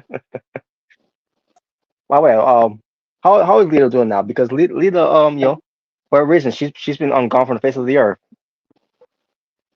Yeah, ever since Trish attacked her. You know. That story, that storyline never got resolved. I guess they made out and made up.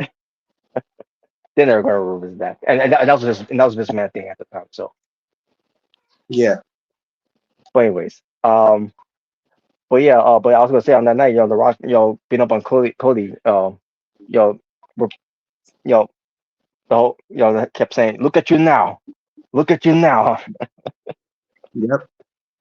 Oh man, and the trash can and the toolbox. Oh, like what? Oh, like holy shit, Rock.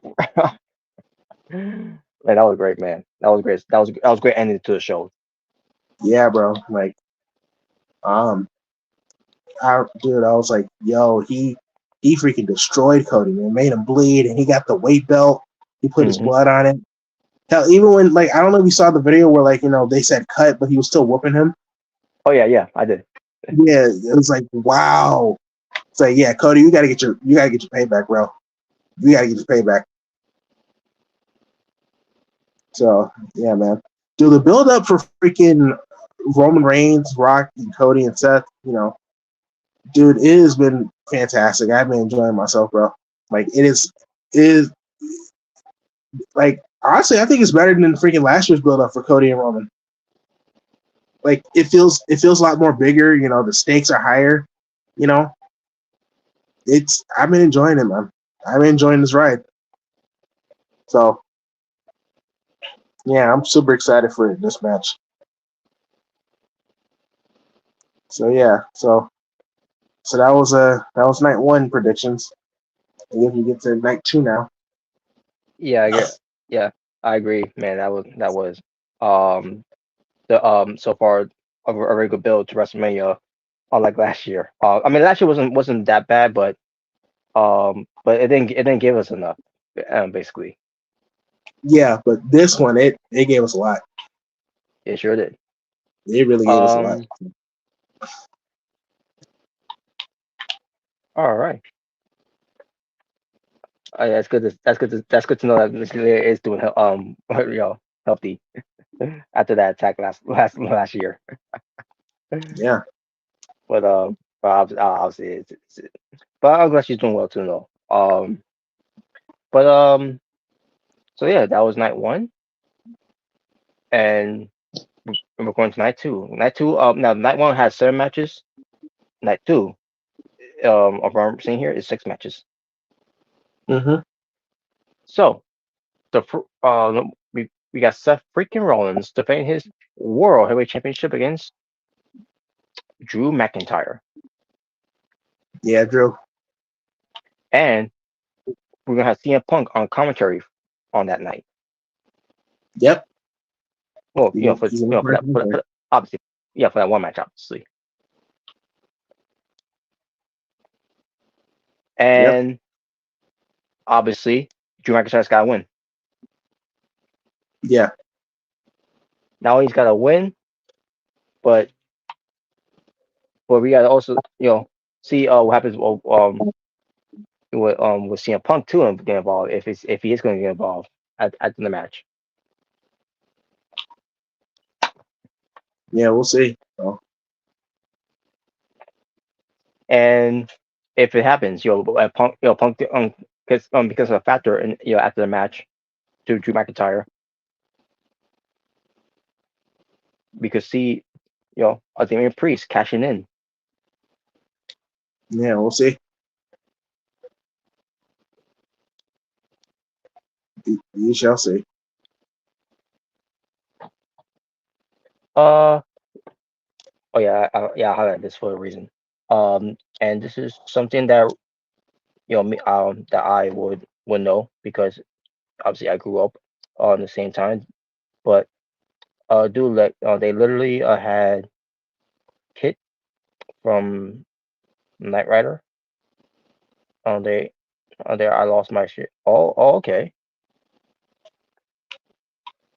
Yeah, I remember watching Knight Rider those times. With they were Hasselhoff. Like, okay, cool, that's awesome. Okay. Yeah. So all right. Then we get to Io Sky versus Bailey for the not so undisputed WWE Women's Championship. There ain't no stopping us now. We celebrate on the floor. Could we see that I come think, back? Could we see that return of Bailey? yeah, will we see that? We shall see. But yeah, I think I Bailey's sure hope gonna, so. I think Bailey's gonna win. And yeah, Bailey should win too, by the way. I mean, it's been a while since he's been a women's champion. So Mhm. yeah, so I think she's winning. Yeah, I think she will front get that big moment that she. I mean, she had WrestleMania moments before, but especially her first one. But this will be will mean a lot. Yeah.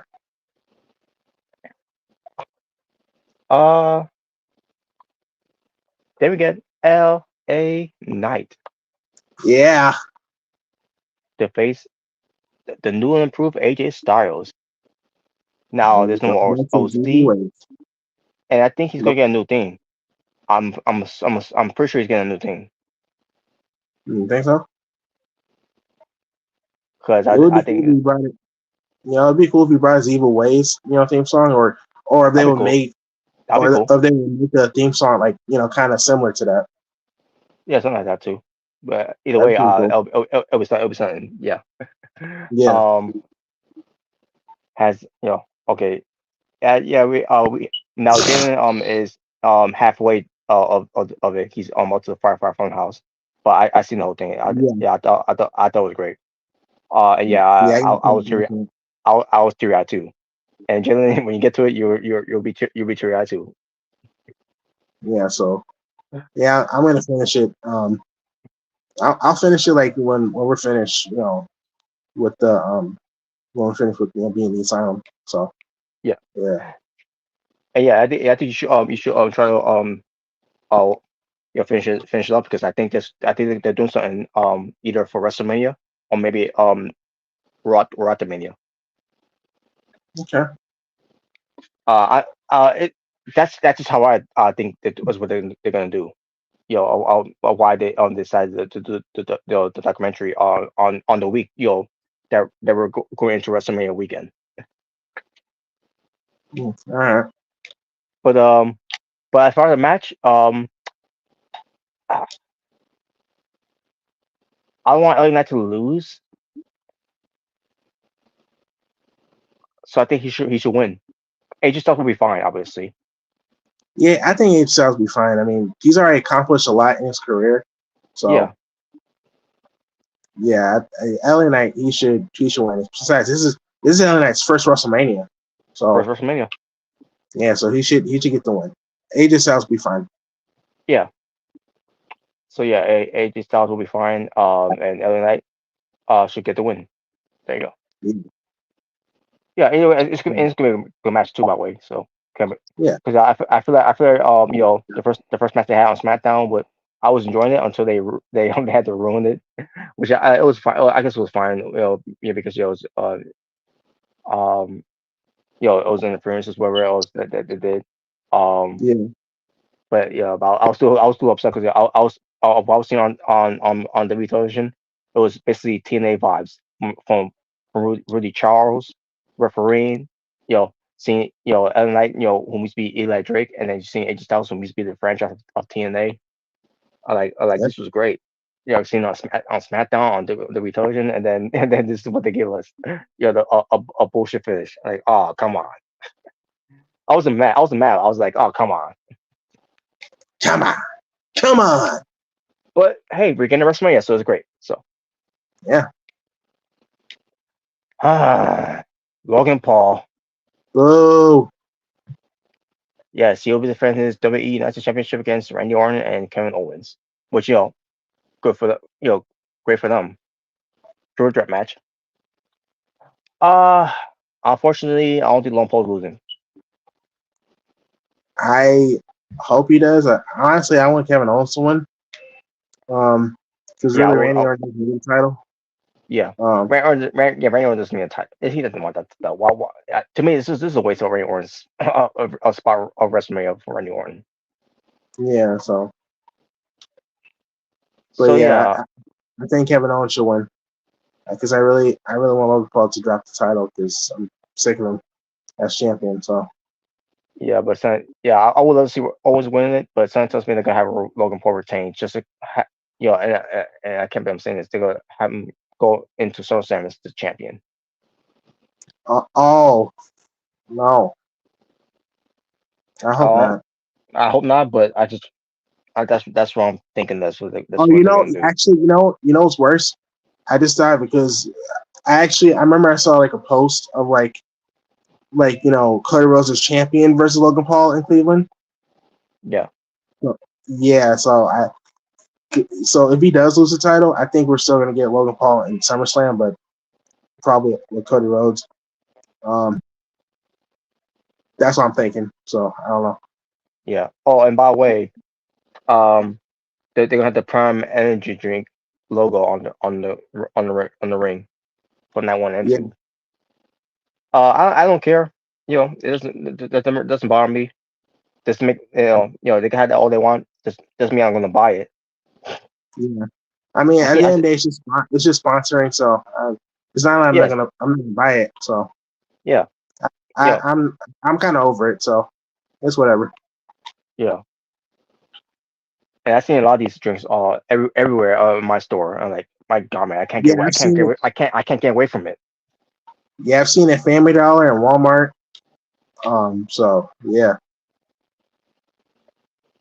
but No, yeah, like look, I ain't buying it grocery though. store, grocery stores, supermarkets. Like my God, man, I can't get away from it. I don't think I've seen the Ric Flair one though. I don't think I've seen that. Oh, That you have to order it. oh, you gotta order it. Okay, that's right. Yeah, All right. which is a shame because I would love for it to only be sold some at some stores. That way I have to keep. Yeah, I'm not gonna keep ordering it just to look just wait for the package to come in.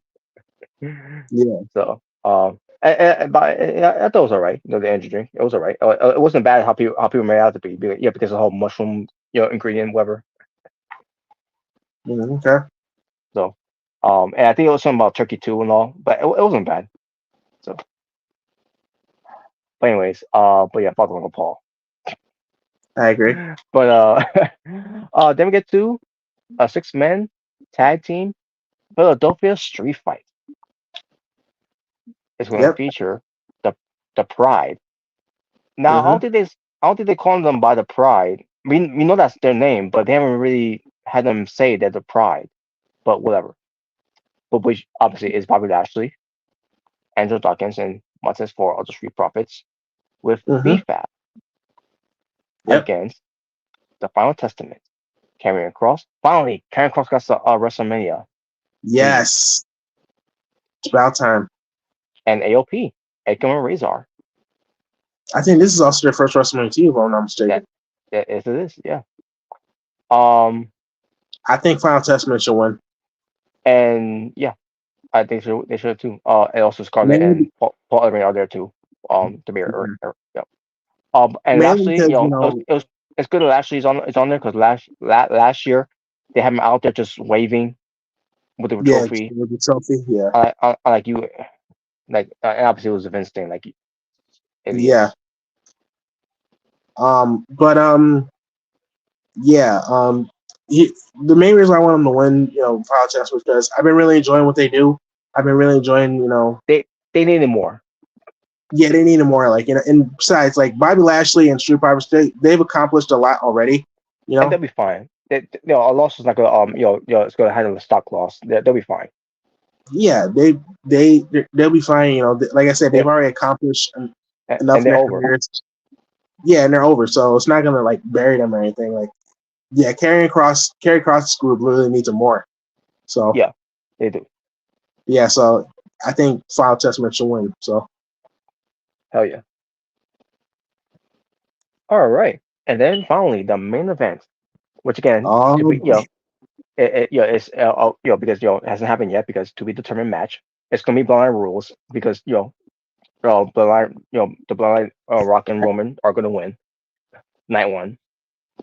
Um, But yeah, this is finally it to finally culminate this whole thing once and for all. Roman Reigns for being the longest champion in the modern era pertains to the undisputed title. mhm. I mean universal title, I should say. The universal title, folks, not the longest lineage title that Bruno Sammartino held. No, but So yeah, I mean, yeah, he's been 1,000+ days as yeah, champion, and it's something we're not going to see for a while. that So yeah, get used to it, folks, because it's coming to an end, and you will never see that ever again. nope. So I doubt that. I doubt we'll ever see that ever again. nah, if we see it again, it's going to probably take years. Like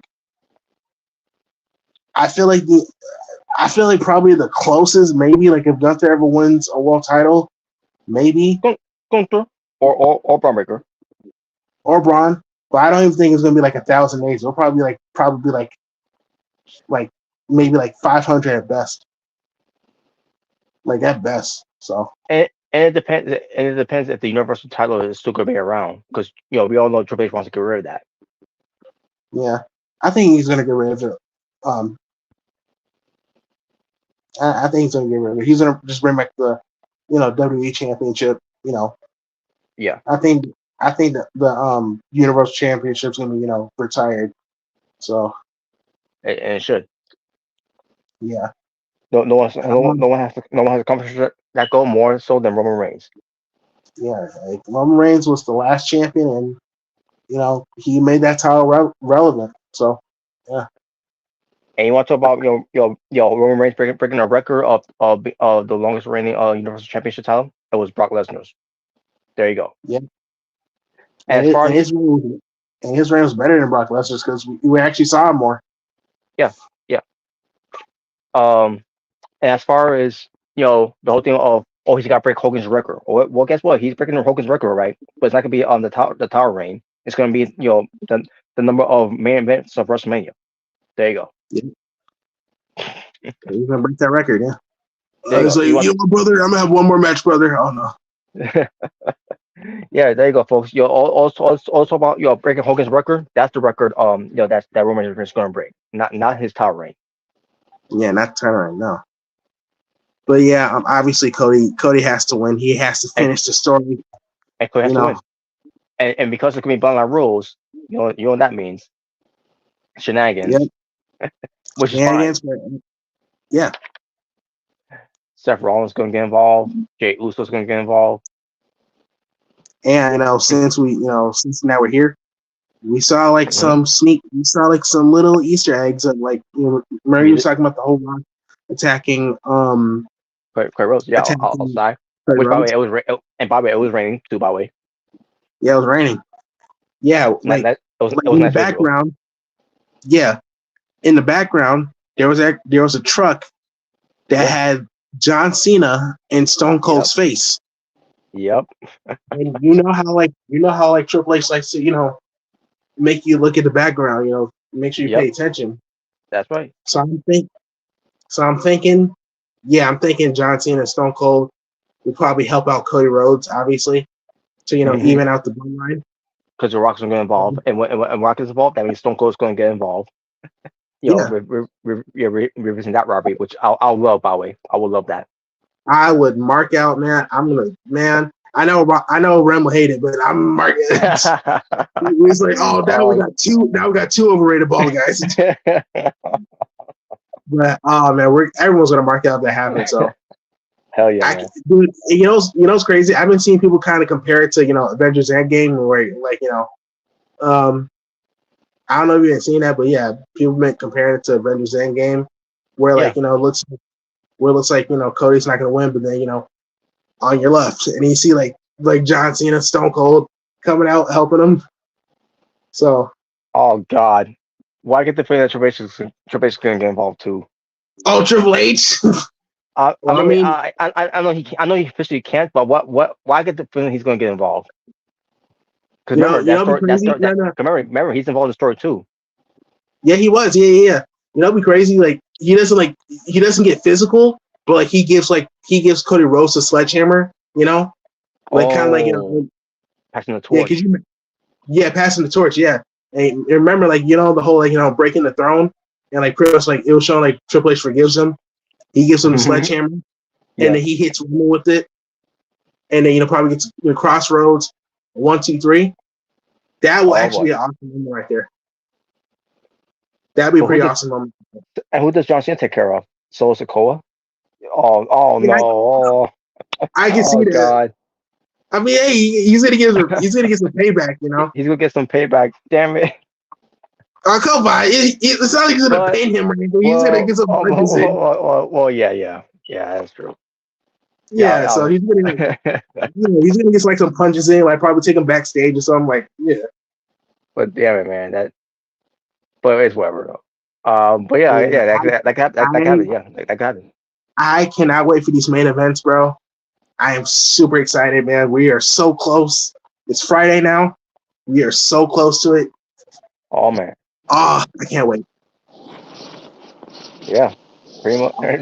Yeah, not obviously they're not gonna they're not gonna be having WrestleMania while anything big going on. Oh, of Especially course. especially you know I can't think of I can't think of the last time we never had Johnson on WrestleMania. Yeah, yeah. So I can't wait, bro. This is gonna be a really big WrestleMania. Um, by the way, since we're on top of WrestleMania, obviously we saw the stage. I saw it on YouTube. You saw it on the chat. Hmm. Um, Yep. I like how it looks. I It think is I think it looks good. is that the actual stage for 40? Yeah, they have the stage reveal on YouTube.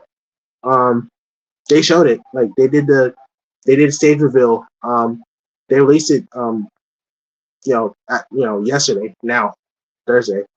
Um, yeah, they released they showed how the stage looked, and it does look bad. I mean, obviously it's not better than 39, because 39 was freaking fantastic. You Hmm. know, it was incredible. But I was hoping they I had the Liberty. I was hoping they had the Liberty Bell for it. I mean, they kind of do, but it's on the screen in the middle. Mm. Obviously you got the XL, Okay, I like see the it. XL. Okay, I see it. Okay, I see it a little bit. Yeah, it doesn't look bad. Yeah, it's all right. It's all right. I'll say this: it's way better than the freaking giant TV screen from freaking Yeah, 35. yeah. That was it was just It's like literally just a giant TV screen. they didn't even try with Yeah, WrestleMania 35. they didn't even try with that one. I feel like this one, like they got the XL. Obviously, in the graphics, they got the Liberty Bell, so it looks cool. I like it. So I see Wrestle it looks Kingdom cool. having have a better set of stage than WrestleMania 35. That was so. When I saw that, I was like, "Are they serious? I was, are they serious?" And Moron. it was in New York too, right? It was in New York. Was it New And I was York? like, wow. Yeah, it was in New York. Yeah, yeah, I think it was New York. Of course, where it was Yeah, somewhere else. But yeah, it was wait, New York because wasn't it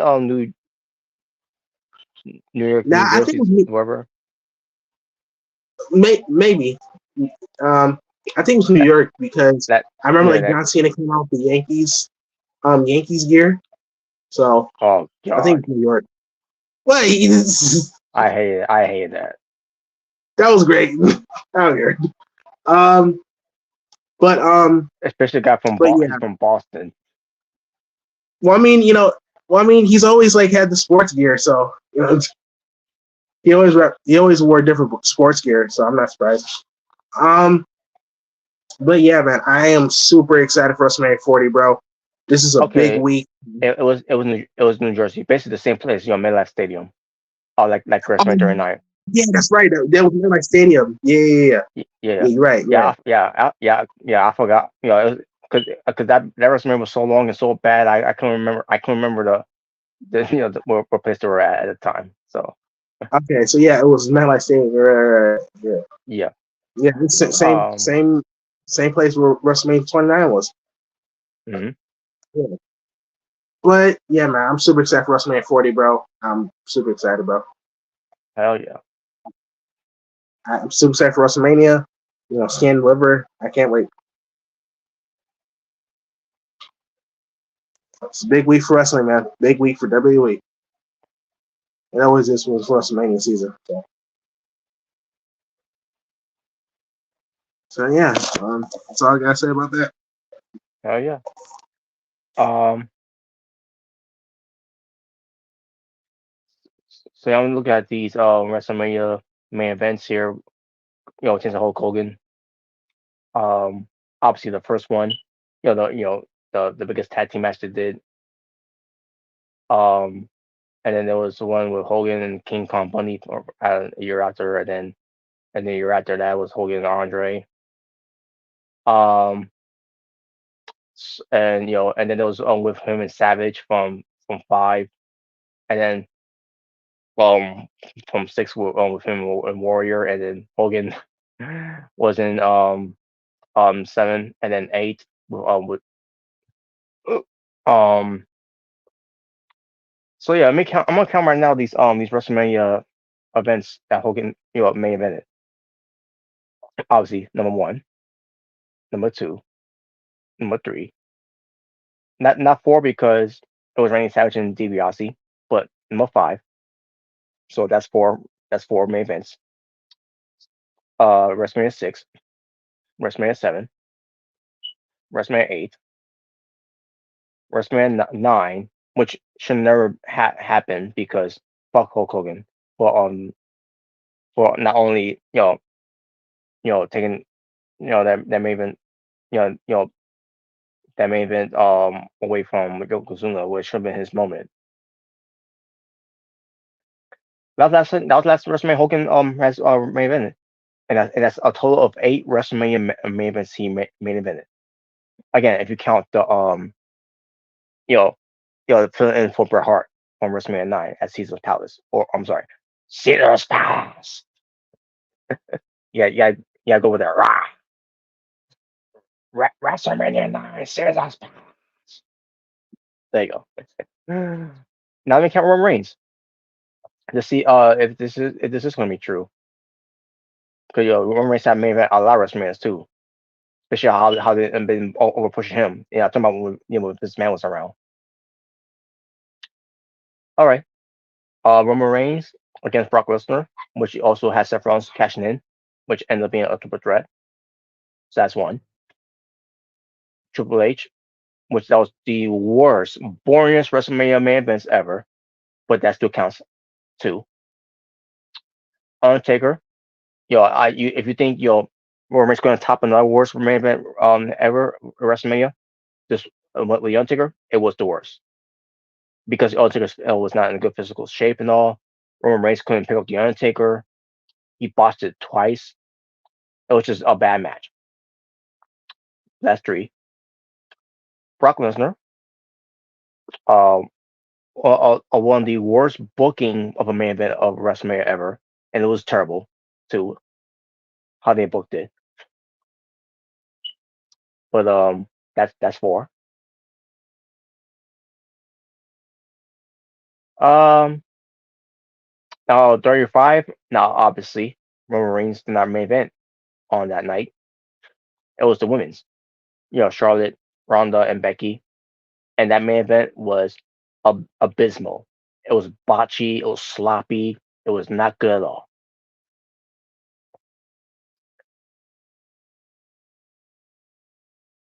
Um, the pandemic, the performance center with no crowds. Roman Reigns did not compete because he went home. So, and we explained that earlier already. When Jordan Williams was here. But let's continue on. 37, night 2, Roman Reigns. That's 5 against Bryan Danielson and Adam Copeland. Obviously at the time, Edge and Daniel Bryan. 38 for night 2, Roman Reigns, Brock Lesnar. 6. It was basically a winner take all, and it promoted as the biggest WrestleMania main event of all time, where it's not that right, and it was a fail.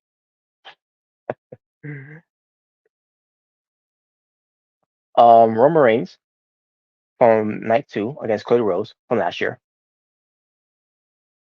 7.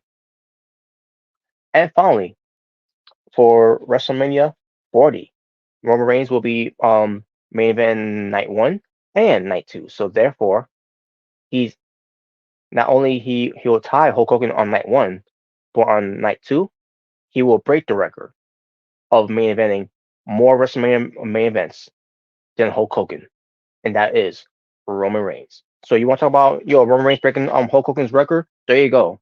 That's the record that he's breaking, not the WWE Championship title reign, because Roman Reigns still got a long way to go. If you're talking about Roman Reigns, you're breaking the record of that title reign. I don't remember Hulk Hogan being a Universal Champion. I don't remember the WWE Universal Championship being made around that time. If that was the case, then it would have been called the WWF Universal Championship. Otherwise, it would be called, at the time, the WWF Universal Championship during the time of Buddy Rogers, Bruno Sammartino, Ivan Koloff, Pedro Morales.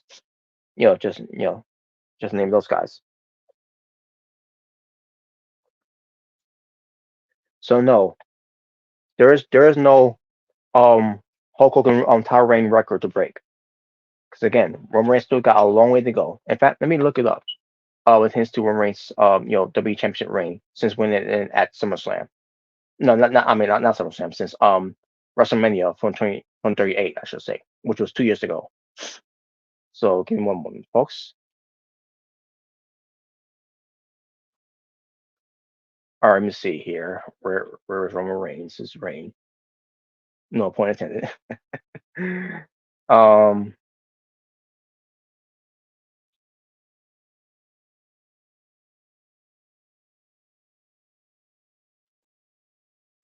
I gotta look for the reign of it.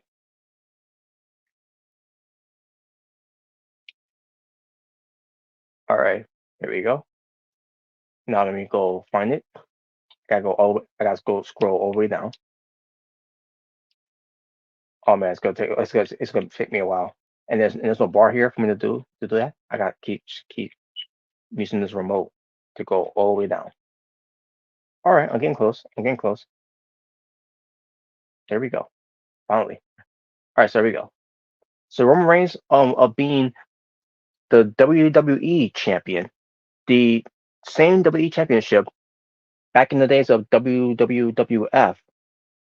Again, with Bray Rogers, Bruno Sammartino, Ivan Koloff, Pedro Morales, and I think even Bob Backlund, before later on it becoming the WWF at the time.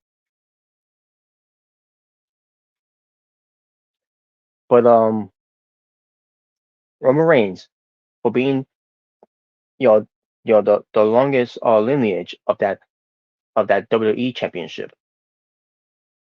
733 plus days. So yeah, tell me that Roman Reigns is going to break that record of Hulk Hogan. With that number right now, where it's gonna end at night 2 of WrestleMania on WrestleMania Sunday.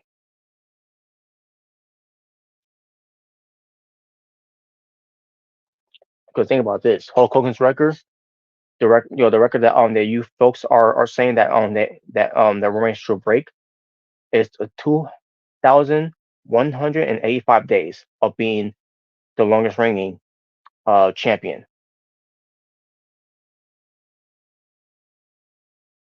And Roman Reigns is nowhere near that. Hell, he's not even nowhere near breaking Pedro Morales' record. Because Pedro Morales is 1,027 days of being WWE champion.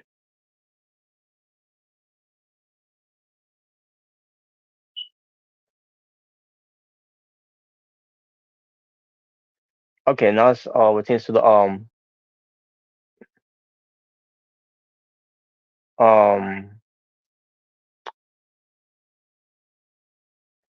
the combined days.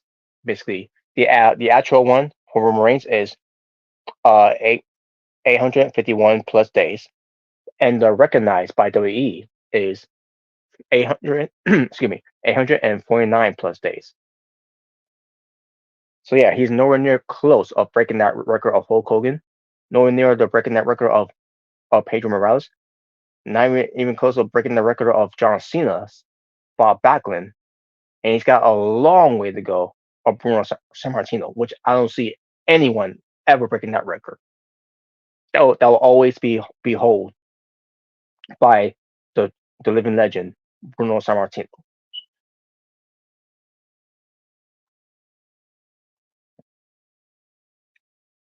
So yeah, there you go, folks.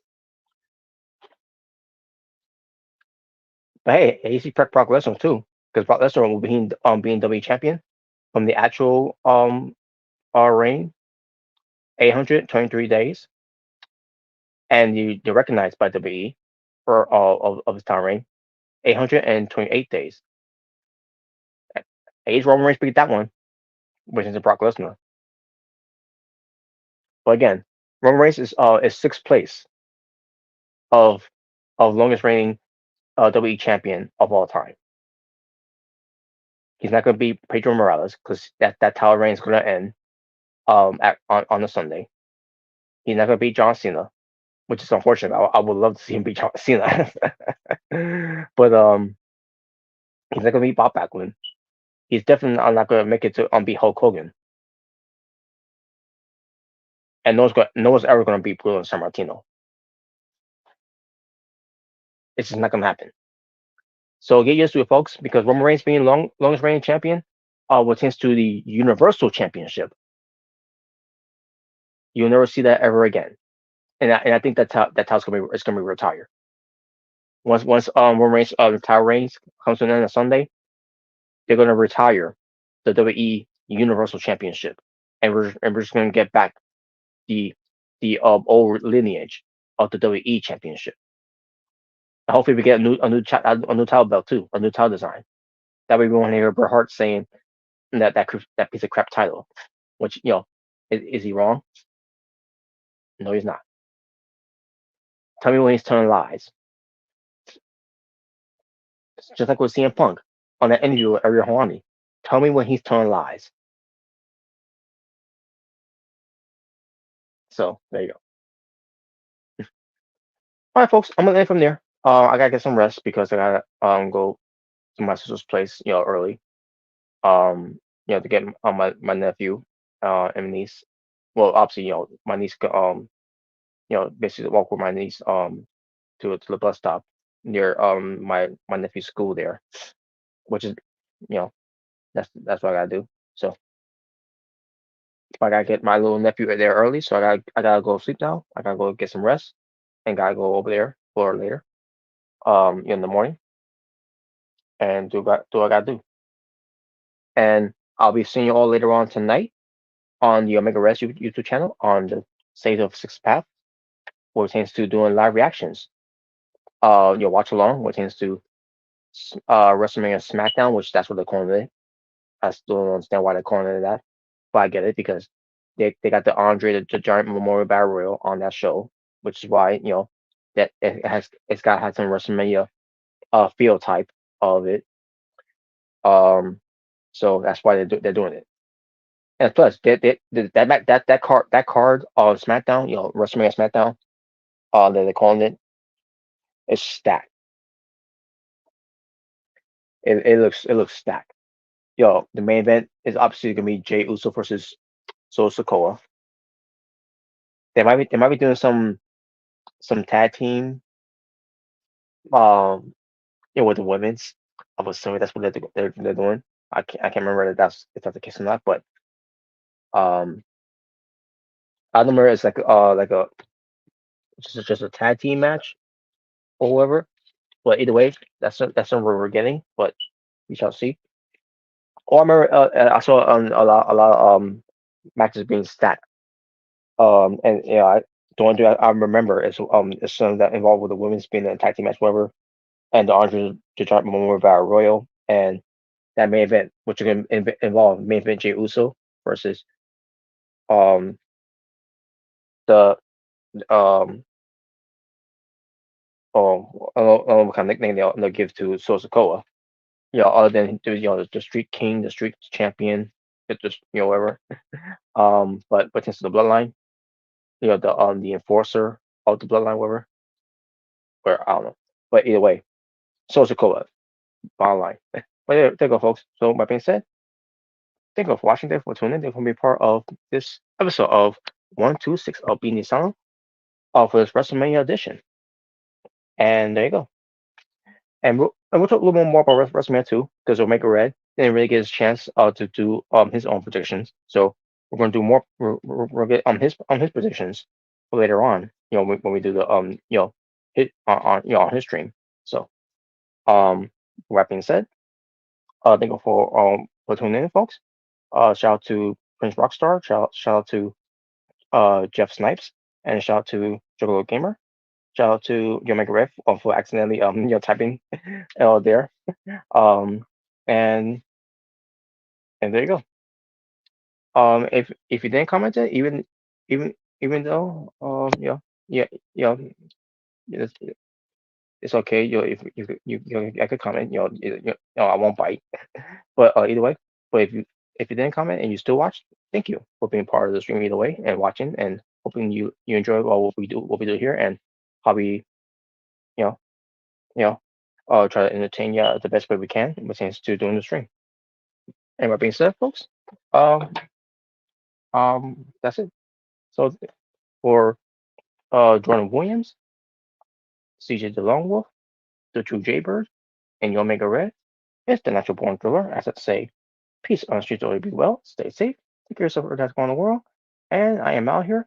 Talk for now. As I bid you all in Abdu, with a little goodbye and good night. And I am out here. Talk for now. Until next time. But since the next time we do an episode of Being the Asylum will be another WrestleMania edition where we're talking about what happened with the fallout and other things that happened with to WrestleMania stuff, especially with to Stand and Deliver and maybe with to Supercar of Honor as well. So we shall see. But until next time, folks. Which tends to next time doing Being the Sound, which will be episode 127, which is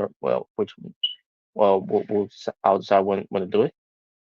But either way, take care of yourselves and each other, and God bless.